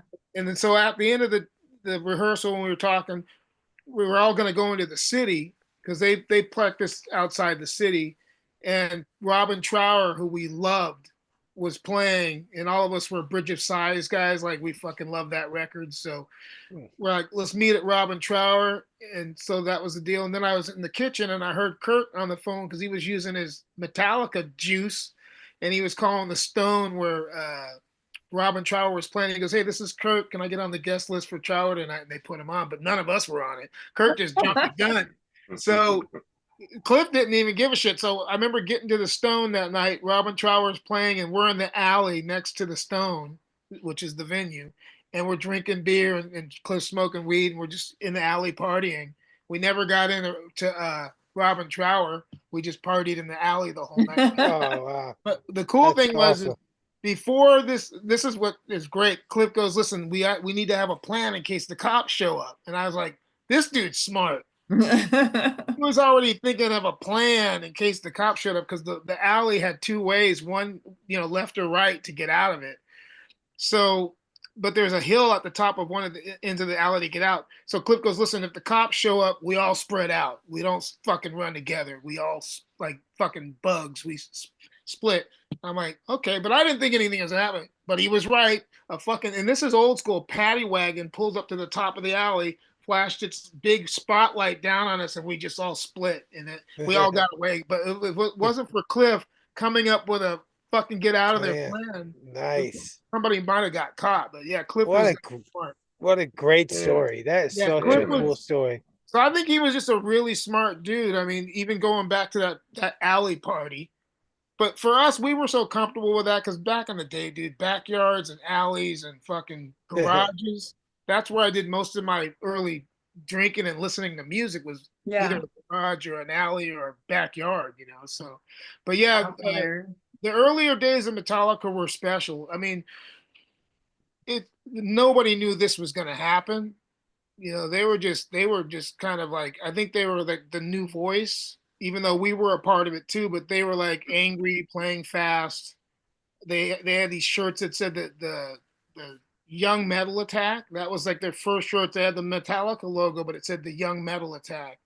And that's kind of what it was about. Like, we had our own thing. We were young, we were drunk, and we were crazy. Like, back then, you didn't worry about getting killed because you didn't know anything about death. So we were doing death-defying shit all the time. Like, fucking morons. I mean, that's why I look at it now. Like, I'm lucky to be alive because I was one of the dumbasses that used to jump off of shit that I shouldn't even be jumping off. Like, I bet you guys all have those stories, but like, we did a lot of stupid shit. Even the drink. We didn't have all the YouTube videos showing you how quickly you could die when Yeah. you do these stupid things. But You're We, right. do, No, we were jackass before jackass. Yeah, Yeah. yeah, dude, you're not kidding. It's the truth, and in a lot of ways, though, we're lucky that we didn't have cameras. To be honest with you. Yeah. Right. Hey, you bringing up Metallica though? I gotta bring up that. So Hirax, after the first couple of releases, you disband, and then you start a band Phantasm, and you actually get Ron McGovney from the original Metallica bass player. Yeah. I just would like to hear a little tiny bit about like that whole life cycle. I know it was a short-lived thing, but if you can expand on that a Great tiny question, bit. though. It really is. Real quick, though, what was the second guy you mentioned besides Cliff? Bailoff? Paul. Paul Bailoff, Paul yeah. Bailoff. Because I can segue. I don't want to leave anybody out. But Paul was fucking crazy, all right? But in the most awesome way. Like, he was fucking nuts, and I loved him. Because, like, when you're kind of nuts, you're like, you got to have, like, a kindred spirit. And even though You gotta have a leader. we were both singers, but dude, it was like I would say seriously, out of all the guys I've ever met as a singer to a singer, the best relationship because he didn't give a fuck. He was cool, but he was supportive too. Like the last time I saw him, I think I saw him a few months before he died because they did this big festival up in the Bay Area with like SOD, Testament, Death Angel, I was there, Katon. yeah, Thrash of the Titans. Yeah, I was there. Yeah, you're awesome. Wow. So, dude, I fucking That's awesome. went to that show. I never went in because I was outside talking to meddlers all night. I should have because that was a hell of a bill. But after the show, I saw Paul. He was in the back when they were loading out, and I came down this ramp, and he was, "Is that you, Katon?" Because he had this voice. Like, if I were to hear it again, it'd probably be tears in my eyes. But Katon, what you doing? You know, like that kind of shit. And he said, he goes, "I heard you got the band back together." It was just really cool. But Paul loved to break shit, but he would give you the shirt off his back. I know you hear that about people, but it's true. I mean, seriously, he would fucking be naked if he had to take care of a friend. Like, but he broke shit. He liked breaking. Like, if anybody had a television that didn't work anymore, he'd say, "Can you donate it?" Because he liked to break televisions with baseball bats. I went to his wake. Like, I loved him so much, and I don't live super close to San Francisco. I live close enough, but you know, it's a six-hour drive minimum. Yeah, but I drove up to his wake, and that was pretty awesome. Even though we were all teary-eyed and shit. And, but cool, you went. one of the coolest guys ever. Like, to me, like, I'm a huge John Belushi guy. Like, John Belushi's one of my heroes. Paul Bailoff's the John Belushi of thrash metal. Oh, wow. I never heard anybody say that before, but I could totally fucking picture that. Yeah. You know, I was gonna say I could see that. I could see that. Yeah. I'm almost gonna tear up talking about it because both those guys, like Belushi, fuck, are you kidding me? And then Bailoff was a lot like that. Like, he'd be like probably Belushi's bastard brother, you know, like that kind of a thing. Is amazing guy. But no, Paul was great. Yeah, I mean the stories are all true, but you know, like, I guess maybe if you're a little crazy, you can see eye to eye with crazy, so you don't think he's that bad. You know, some people have bad things to say about him. I mean, I'm sure same with me, but whatever, you know. So that's kind of my thing. I met him. I thought he was a fucking totally normal, fucking cool dude. Like, little cool loud or whatever, but yeah, he was awesome when I met him. Yeah, I love him. So bless his soul, man. Motherfucker's badass. Somewhere around here, I have one of his action figures. I love him that much. I got the action figure too. The reaction figure. Fuck yeah. So yeah, him and Cliff were very special. And then to Ron McGovney real quick. So I started a band with him because we were hanging out. I'd known him since he was in Metallica. We played some shows. Believe it or not, Metallica, and before we were called Hirax, we were called Chaos. And so we changed our name to Chaos shortly after that. But I mean, to Hirax shortly after we played a show. It was Chaos, Rock's Regime, who are Striper, and Metallica. Wow. Yeah, we played a show at this. We rented this hall in Long Beach. It's called the Bruins Den. It's right over here off of 7th Street. And we didn't get paid because a plate glass window got broken during Metallica's set because people were slamming. But so yeah, dude, Striper, and they had the stripes and everything. They just my god! Wow. Yeah, they were called Rock Regime. So they headlined. We played in the middle, and Metallica opened, and they had and they opened. Metallica opened, and they had Dave Mustaine, That's when I realized how good Wow. he was. That's when I was like, this motherfucker's good. And they had Ron. And Ron was good, but the thing is, Clip was a whole nother world. When they saw him Oh up in the yeah. Bay Area, they go, holy Yeah. shit. And part of the deal with them is they had to move to the Bay Area if Clip was going to join the band. That was the Yeah. stipulation. So that's why they Yep. moved. Yep. But so they fired Ron. They tried to deal with Dave, but Dave was just drinking way too much. And what's funny, another guy that I love, even though some people have so much bad shit to say about him, I get it. I guess because I'm a dick, I get along with dicks. I don't know, but me and Dave have always been cool with each other. I mean, through all the years, and even like I was working at the Rainbow one night, he came up just to see me upstairs. Oh, that's cool. So I love Dave, but Dave, the first time I saw him play with Metallica, I couldn't believe what I was hearing. I'm like, this fucking dude is shooting bullets. Like that's what his solo sounded like to me, was that he was shooting bullets, like it was a gun. He was so good even back then. Like seriously, I mean, James is an incredible rhythm player. So is Dave though. So because they both kind of like pushed each other, you know what I mean, to get better. But Dave is such a gifted guitar player. Like seriously, if people don't believe me, they need to pay more attention to what he's doing, because what Mustaine is doing is some serious shit. So I saw them, the original lineup, and the only guy they had before Dave, they had this guy named Lloyd Grant, who plays on the Metal Massacre track of Hit the Lights. So I mean, I was there, man. I mean, I was at the house when they first recorded No Life Till Leather, and they played it for me on one of those little cassette players, the ones that you laid down and you just push the buttons down. Yeah. They played No Life Till Leather for me, and I was like, that's pretty good. Wow. I didn't know it was gonna be fucking Kill 'Em All, but I go, that's pretty good. I mean, they're my friends, so I was like, yeah, it's pretty good. Yeah. I had no idea. No idea about being Kill 'Em All, but or being the most important demo maybe of all time. It is. Mm. It is. It is. There's no other way to fucking say that. So what happened was I was still hanging out with Ron when he got fired from Metallica, and it was sad because he's like the Pete Best, if you know the Beatles. He's like the Pete Best of the Metallica. Yeah. Yep. He left right before they got fucking going A big. penny before they got a penny even. Yeah. Yeah. So and a lot of it he helped finance, like all those trips up to San Francisco. That was Yeah. Ron's company. Even the U-Haul, there's like pictures, like the earlier Yeah. pictures, you see them pulling Marshalls out of the U-Haul. Ron rented that U-Haul. Yeah.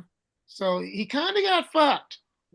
See, I'm being honest with you guys. You guys are getting the dirt now. So Ron gets kicked out because they see Cliff Burton. It's like they see a supermodel. They got to have the supermodel because Cliff Burton was that good. And then Ron's just sitting around LA drinking, and I was drinking with him because I hung out. He had one thing that Ron always had is he had a place because his parents owned a trucking company, and he would be like a dispatcher and dispatch the trucks.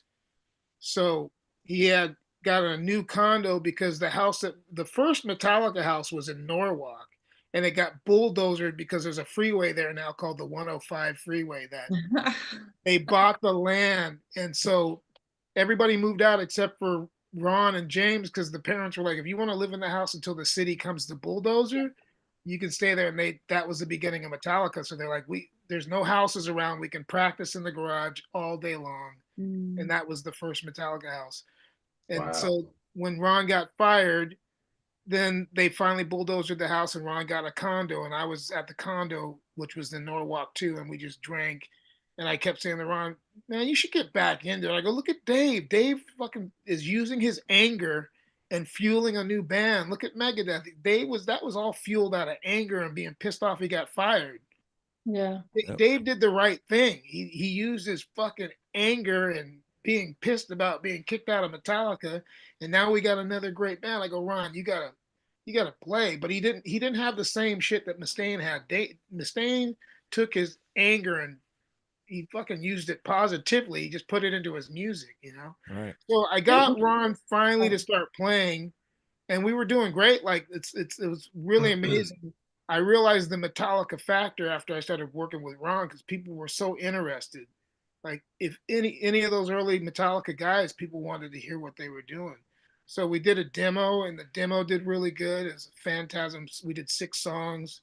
recorded it with Bill Matoyer, and we got Gene Hoglan from Dark Angel because this is before he got pretty known too. So he was in Dark Angel and he did some, yeah. So on the demo, it's Gene Hoglan playing drums. Oh shit! I had no Weird. I idea didn't Gene know was that. part of that. You always hear Yeah. Ron McGovney and you, but I never heard Gene too. Yeah, Holy Yeah, shit! wow. Gene's on that, and dude, it was Wow. great. He was great to record with. That fucking kid, because he was the kid compared to us. We're like, Oh man. and everything was pretty much done in one take on the drums. Like he just got in there and got it done. What's even crazier, that recording was supposed to have Rocky George, but Suicidal Tendencies got pissed at him for working with us. Because they were getting ready to do a record called Join the Army. And they're like, you need to focus on this Join the Army record. And they were right, because they were, Suicidal was big as fuck back then even. So he had to go back to Suicidal. So it would have been Rocky George. Wow. It's like a super group. Yeah. Before people use that word, you're right. So it's kind of crazy. Is any of this on like YouTube? Is this? Can we hear this right Yeah, now? the demo. Yeah, the demo is the Phantasm demo from 1987.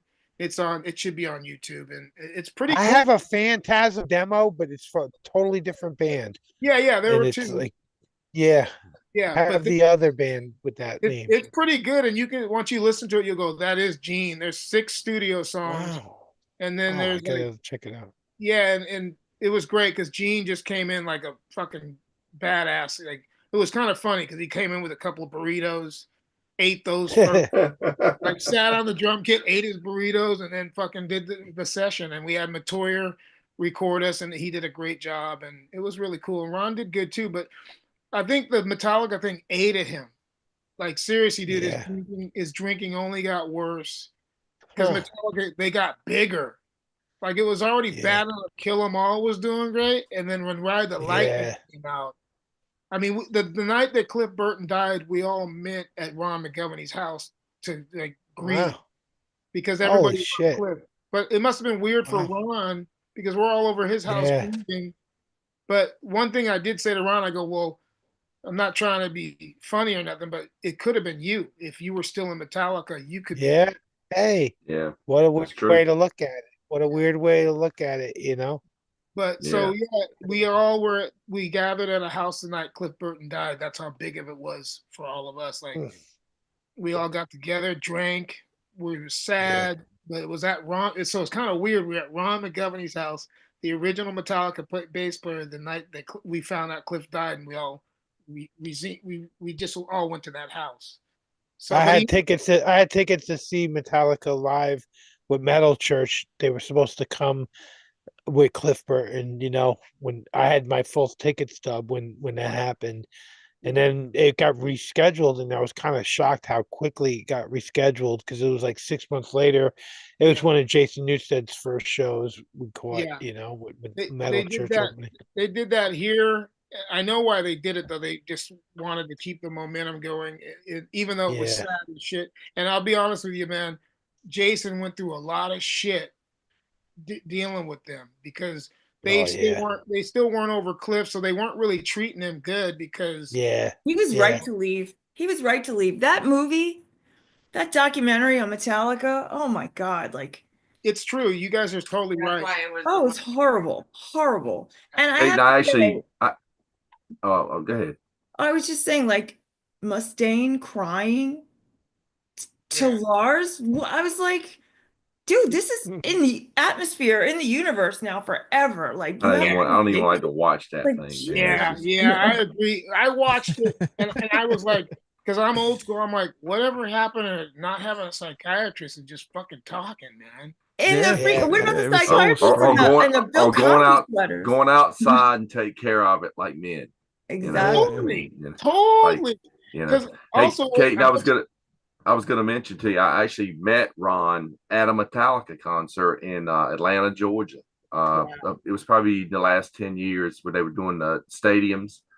And it was funny because I was down in the pit and we're hanging out with Rich Ward and Chris Jericho from Fozzy, friends of mine. And Chris is like, look, man, you know who that is? I said, no. He goes, that's Ron fucking McGovney, original bass player for Metallica. He drags me over there and introduces me to him. And I live in Carolina, and he was living in North Carolina at the time. I don't know if he's Yeah. still living in North Carolina now or not. I'm not sure. Yeah, I'll be real with you. I just think he probably still isn't over it because it's got to eat at him, and I think it probably. Oh yeah. Anybody How could you be? I mean, they're the biggest metal band Yeah. ever. You Well, know? Fuck yeah, that's think about gonna this. fucking suck. Think about this: the money that he missed out on, Yeah. Yeah. and then even what the bass player Robert, he got like a signing bonus of like $3 million just to I sign. know. Yeah, Jason didn't get that.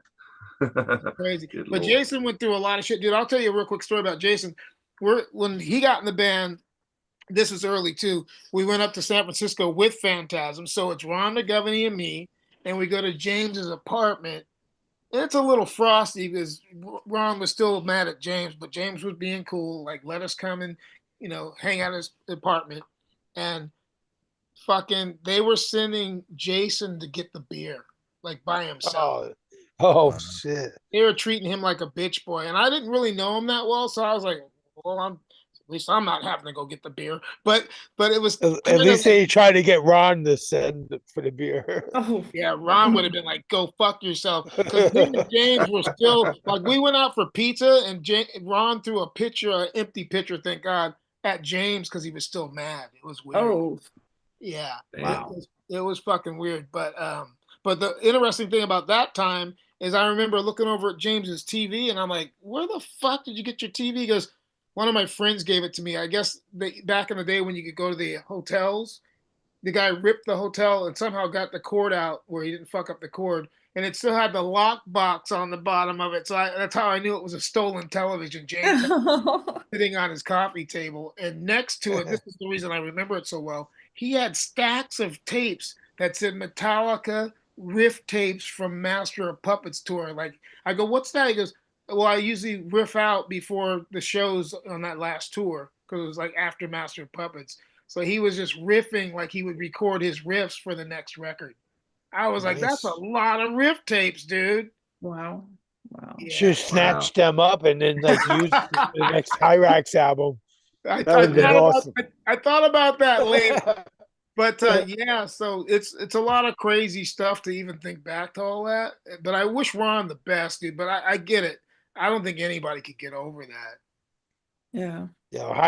Yo, Katon, your stories and your history is fucking amazing. We could go forever and just Yeah, hear all should those write you fucking could write a stories. book, It's man. fucking- You oh, you should gotta write a write a book. You only book. know Man. the metal part. Yeah, There's the a punk whole other part, too. punk part. Man. You Yeah, only you know know, The the whole metal story. part. We need a Katon fucking book. We definitely need a Well, book. you know what's crazy? I was asked to write a book like 6 years ago before the pandemic, and I was thinking about it, but then I started to work on it. I'm like, this is crazy work. Like Well, you got they to think usually about, get somebody to help them with them. They usually get someone to help, someone that constructs it all. You just tell your story, and then they construct it all into a book. I think that's what I'm They gonna should have do to it. do because I got weirded out by it. Because then I started thinking, you got to have an intro, you got to have a beginning. There's got to be a mid part. Like it's like Gotta it's, be photos. the it's whole like a time. play. It's like writing a play almost, like chapters. Yeah, But you're right. My wife, what she said is, you just need to tell your stories, and then we'll organize it. we 'Cause some kind of of- went through it a little bit tonight. Like we got like a little bit of the range of it all tonight, but to put that all in a book, man, the Ron McGovney and this and that, there's a lot of stuff to cover here. That's Yeah. definitely a book right there, and I would totally read it, man. Hey, I would Yeah, love to me too. read it. I gotta tell Yeah. you real quick. This is probably one of the most interesting parts is that I was always that kid at school that loved music because once I got into Kiss and the Ramones and shit, so I was like obsessed. I think I still am. Always obsessed about music. Like wake up, think about it. Going somewhere. Like you're talking about driving in the car for a half hour. Oh yeah, I fucking plug in right when I get in.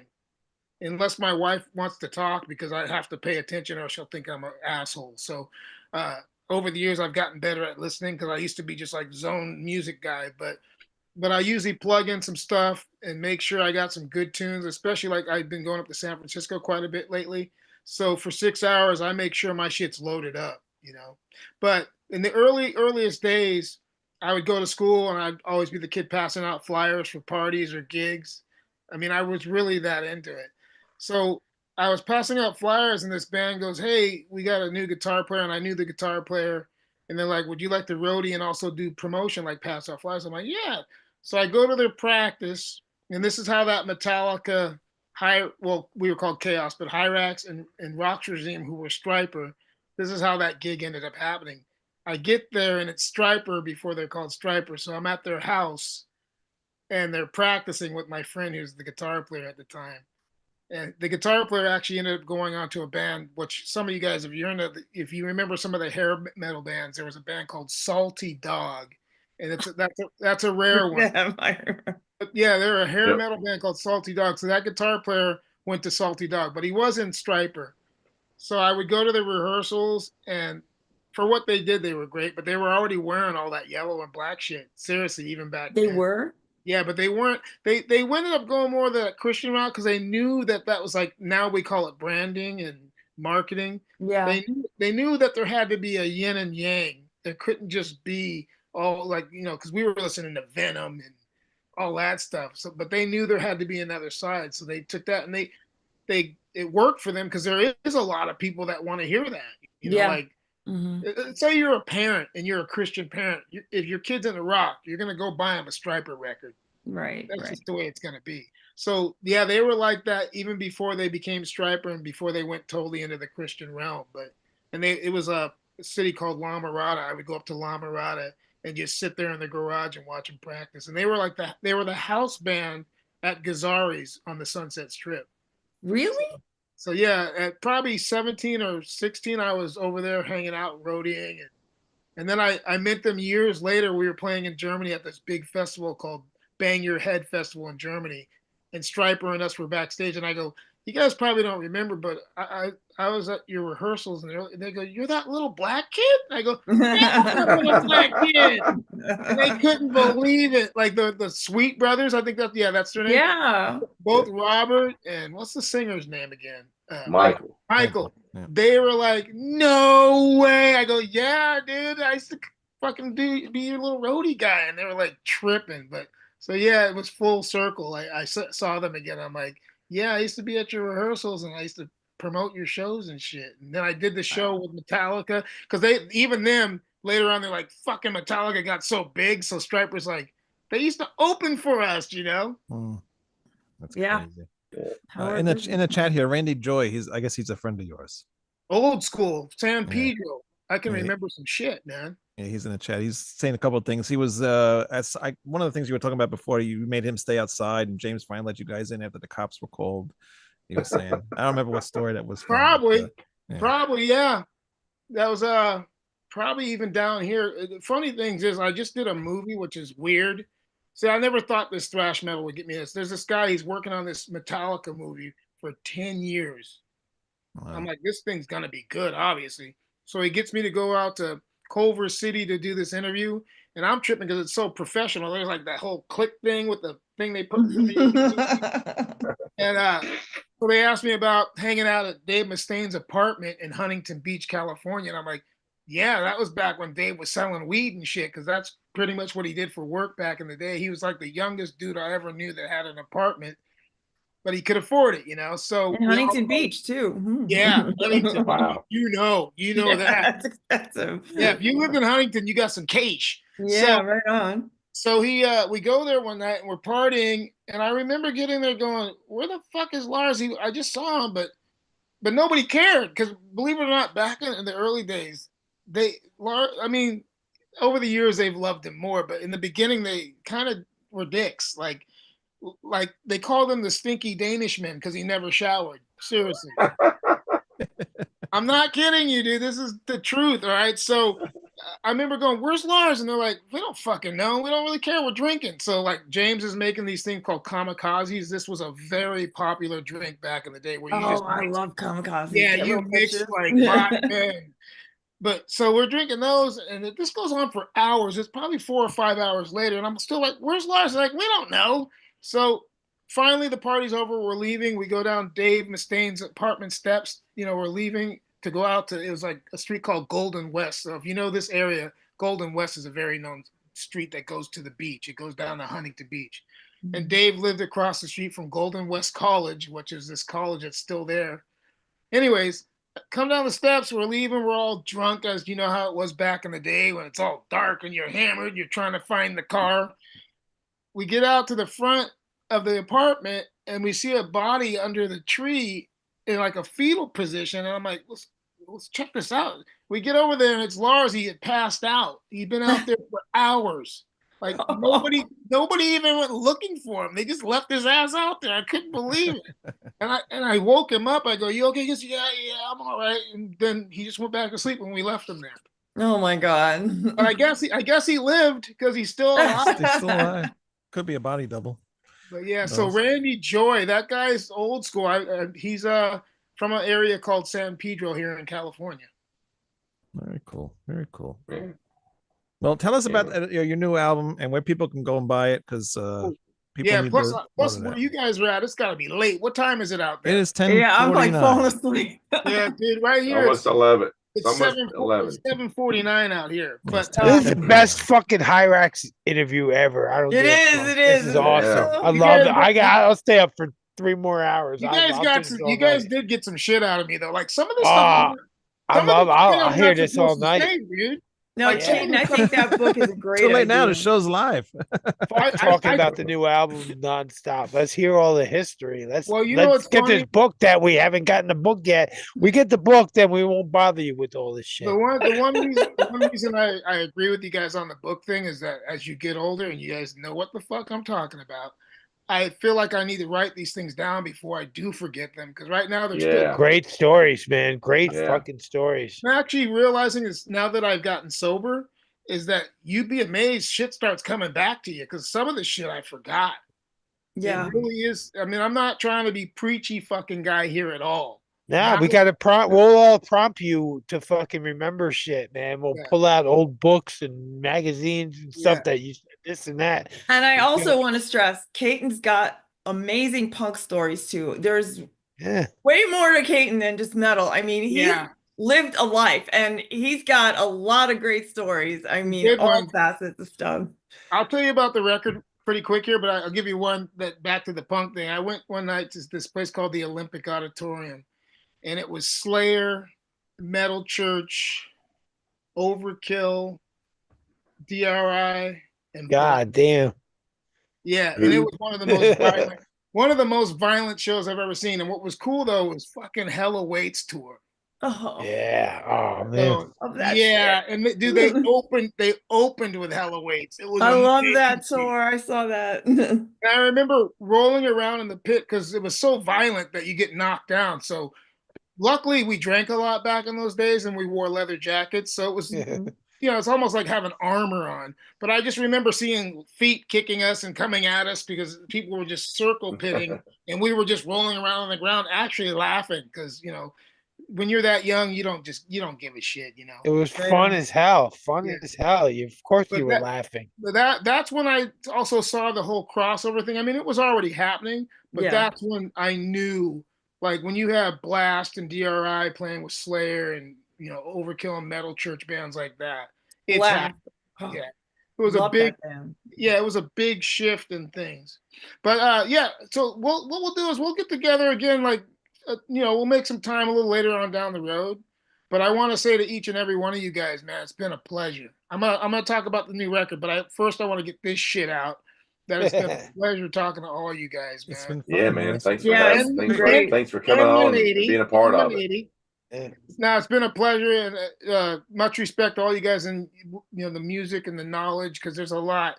Like it's not just about me. Every single person in here knows their shit. I can tell. I'm still staring at your collections, y'all. I know. Look at Ralph. Ralph, but I'm talking about recliner Ralph. It's an honor for us to have someone like you to hear your stories, man. We love. Awesome. It's an honor for all of us. Yeah, man. Dude, thanks. We're thankful you give us the time too. I really want to thank you. But before you get into the new album, there's 2 quick things I want to mention. Go for it. You talked about cereal when you grabbed Tony the Tiger. You remember when I was a little kid, a cereal called the Freakies? I don't remember that. I remember Count Chocula. Okay. Oh yeah, they still make that. And also Fire Down Under by Riot. What do you think? Oh, You're hitting me in the heart, man. Okay, I'm gonna make this quick. Brilliant record. Like you're gonna hear my kind of emotional because obviously Rock City and Narita. Narita. Yeah, yeah. those fucking. I mean, they set the table with those records. Like those first 3 records, and there's even the live stuff. There's a live record, kind of like from I think Donington with Guy Speranza.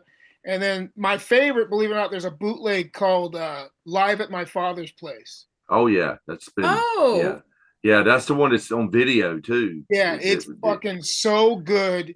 It's ridiculous. If you guys can find it, "Live Yeah, at My Father's that's Place." one of the first bootleg videos I ever got. Yeah, it's Yeah, insane. It just yeah. they're at the top of their game. The band's on fire, literally. But Absolutely. Fire Down Under. If it wasn't for that record, Rock City and fucking Narita would reign supreme. Like Narita is one of the greatest instrumentals ever written. It just speaks to you as soon as you hear that song. You're like the melody, the harmony on the guitars is insane.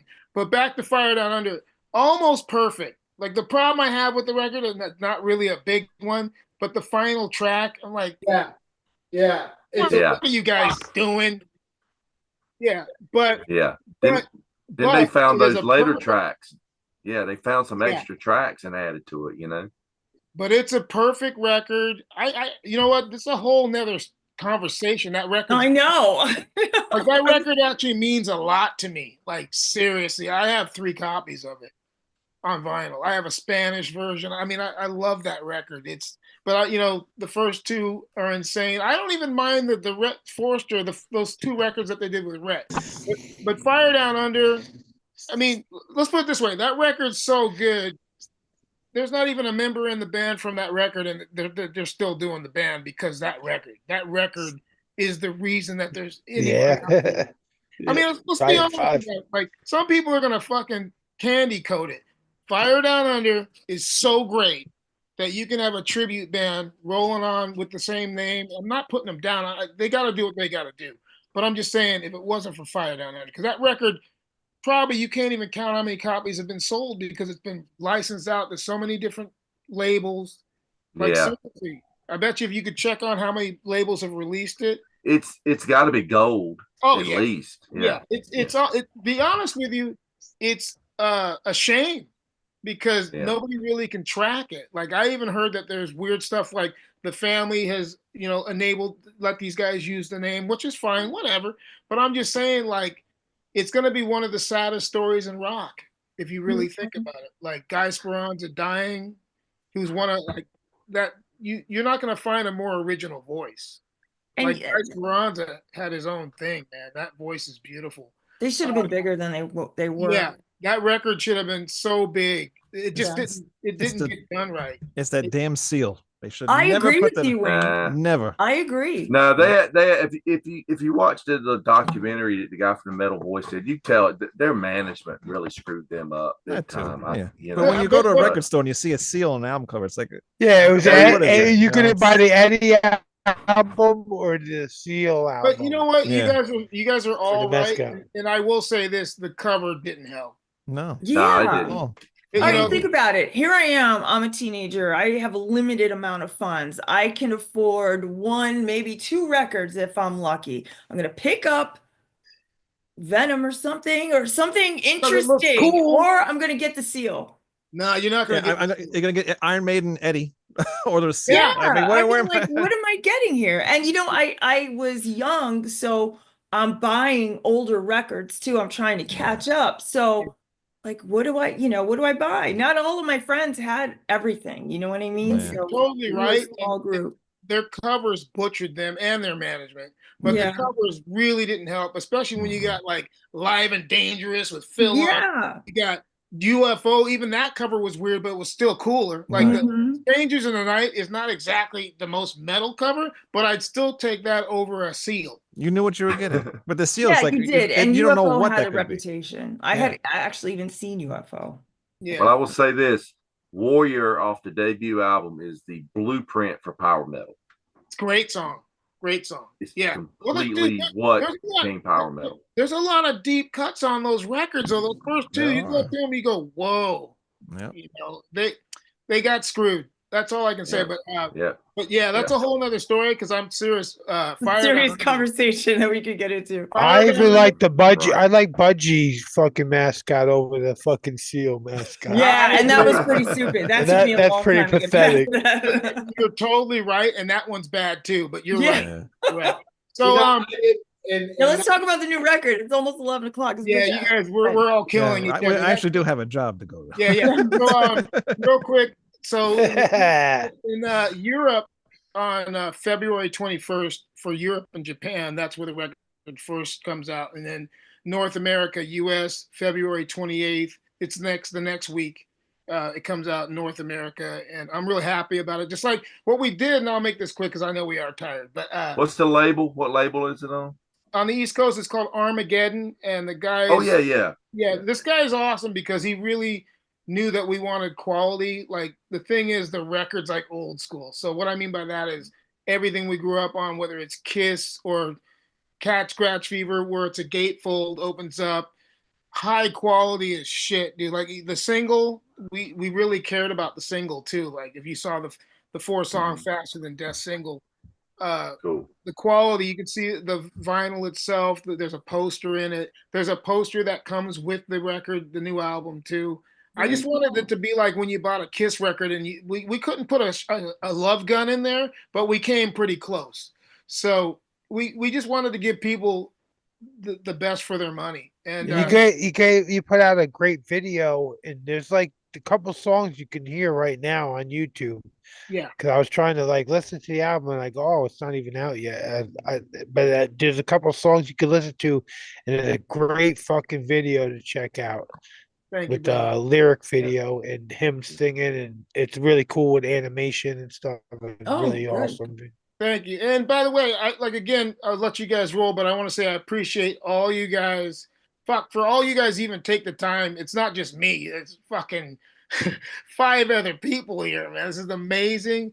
And you guys got to keep me posted on this show anyways, because I've done quite a few of these, but there's only like a couple others that have even come close. Like, I usually talk to a lot of like nerds like me that know their shit, and this is rare to have this many on at one time. So thank you guys. It was great having you. Had almost 100 people watching. One more on time. YouTube, What's the name of the new record, Katon? Name of the new record's Faster Than Death, and I just wanted to come up with something that kind of woke people up because we wrote it during the pandemic, and it was like a time for us to it was almost like therapy. And I'm not just saying that. We would get together here at my house, just work on songs, and just it was like we were frustrated too, because we like a lot of the times we were on lockdown where we couldn't go out at a certain time. Like at a certain time there were curfews, and I don't think everybody remembers that. It's like amazing how like people have a short memory span. Like the pandemic wasn't that long ago. Yeah, and it changed the world. It's terrible. Yeah. And it was a hardcore time. Like I would go to the post office to mail shit out because that was actually something that kind of still worked, where I would mail packages to people, but there were people fighting in line over the distance between each other and all this. I mean, I get toilet paper, fucking toilet paper. They were killing each other over toilet paper. Look what's happening now with the eggs. People are. Oh my God. I told my wife, let's just buy shit that already has eggs in it. Fuck. Yeah. Interesting things came out about that today, but we won't go into that. So. Well, hey, I love where you guys are all coming from. Like I said, hopefully the rest of the world can have a conversation and not rip each other apart. Right on. Much respect to all you guys. Seriously. Aaron, much love. What was that? What's that, Ralph? I just want to say, where can they order the new Hirax? Okay, so in Europe, there's a label called Dumenia. Dumenia, it's just like Doom, but Menia. Dumenia Records, that's in Europe. And these guys, both companies, the one in America, which is called Armageddon. So if you look up Armageddon label, and I can also send you guys the links, but Armageddon label in the US and in Europe, it would be Dumenia Records. Dementia. My wife just corrected me. Dementia. Dementia Records. But it's spelled like Doom. That's why I always say Dumenia, but it's Dementia, but it's D-O-O. Dementia. And what's great, though, is these guys, all of them actually care. So when they mail stuff to you, it's mailed like a record collector would mail it, to where there's not going to be any bunny ears. There's not going to be any damage to the records. They actually care. It's not like we're just mass shipping shit out Yeah. and not wrapping it up nicely. Because as collectors, I'm sure you guys all know, when you order stuff, mail order, you want that shit to show up pristine. Right that- Yep. on. That's really Yep. important to us. So like the guys that I work with on this record were basically fans that came to our shows. Like I still believe in that. Like guys that came that were cool and they told me they had a label and that they would give us a fair deal. Like we're not asking for a ton of money. We just wanted a fair deal, and that's what everybody's doing. And we're working together. It's like cool. Like it'd be like if I was doing it with you guys. Seriously, I'm working with people that are cool and that, you know, we have a very good relationship and we don't have to fucking bullshit each other, you know? Right on. Right on, Kate. Well, That's how it should be. I can't thank you enough, man, because I've been a fan since the 80s. And it's just an honor to have you on here. I've been following you on social media with your shirts. Dude, we're ABBA brothers. We're ABBA brothers. Hey, check this out. Speaking of Five Below, this will be the last thing before I love Five Below. Go ahead. Five Below. This shirt came from Five Below. Wow. Nice. Hell yeah. Yeah, I love that place. And dude, I Me go too. It's the best. They Hey, got Skinner shirts. They're all right. the worst thing about it, nice shirt by the way, that's got to be from the Black Rose era. Gary Moore. We Yeah. lost 14 years ago today. Love that guy. Love him. Yeah, man. But anyways, Thank big Five Below, it's this new spot, so people should check it out. Yeah, we got one here. I didn't know Yeah. I'd be doing a commercial. I Hey, know. seriously, it was awesome. Sponsored by us. Anybody else you want to shout out? Shout them out right now, man. Besides you guys, how about I got, you know, this is how I'll end it. The last couple of years has just been great, and there are bands that have also reached out to us. So I think this would be good to end it with this. I want to say a shout out to Tom G. Warrior. He's always been there for us. Ooh. Believe it or not, Dave Mustaine, that guy still has been there for us. The guys in Exodus, they always reach out, really good people. Voivod, which I was really surprised they asked us to do a couple of shows with them. A lot of times people don't realize this, we get asked to do shows quite a bit, and it's really cool when it's bands like that we totally respect. Mr. Bungle, believe it or not, they reached out to us, and it was a crazy show, but I'm glad we did it. So those are the people. I just want to thank those who also look out for the other bands. You know, it's really nice when bands reach out that are doing pretty good, and they try to bring underground bands. Oh, by the way, Tom and Sodom, can't forget Sodom. So I'll end it with that. And we talked about Sodom too, which was fun. Thank you so much. And Karen, take care of yourself. Yeah, back at you, babe. It was so good to see you. Yeah, and all you guys, seriously, dude, it was a pleasure. And even just peeping your record collections and shit was pretty cool. You know, one last thing. When I travel, I always get these guys that come to the shows like, you want to come to my house? And sometimes I've taken them up on it. And you'd be amazed at how many collectors are out there with big collections, you know. But I think next time we talk, maybe we can talk about that. Besides, I know you're going to do a 7-inch segment, but we should talk about 7 inches and record collections. Oh yeah, that would be great. Yeah. I'm just gonna have to sit back because it'll make me sad talking about Yeah, it.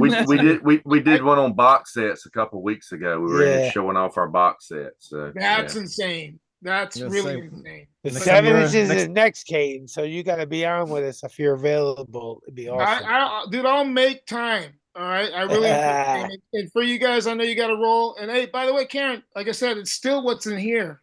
Seriously. Yeah. I mean, for me, like even with having shit like, and I know people don't like talking about Spotify that much, but I still use that shit. And when I get on it, I just rock it. I go get the music I dig and I play that. I actually have believe it or not, Apple Music. That's like one of my go-tos when I'm too lazy to put a needle on a record. Yeah. Apple Music, and you'd be amazed what's on there. I mean, Loudness, like the early Loudness albums is on Apple Music. That's nuts. Really? I listened to Hirax all day today on YouTube.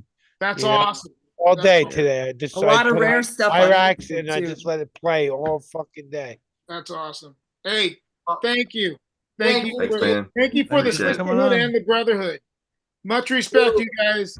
I'll see you next Thanks. time. Take All care. right, guys. Thank Have a you good one, so guys. much, Kane. You have a great All night. right.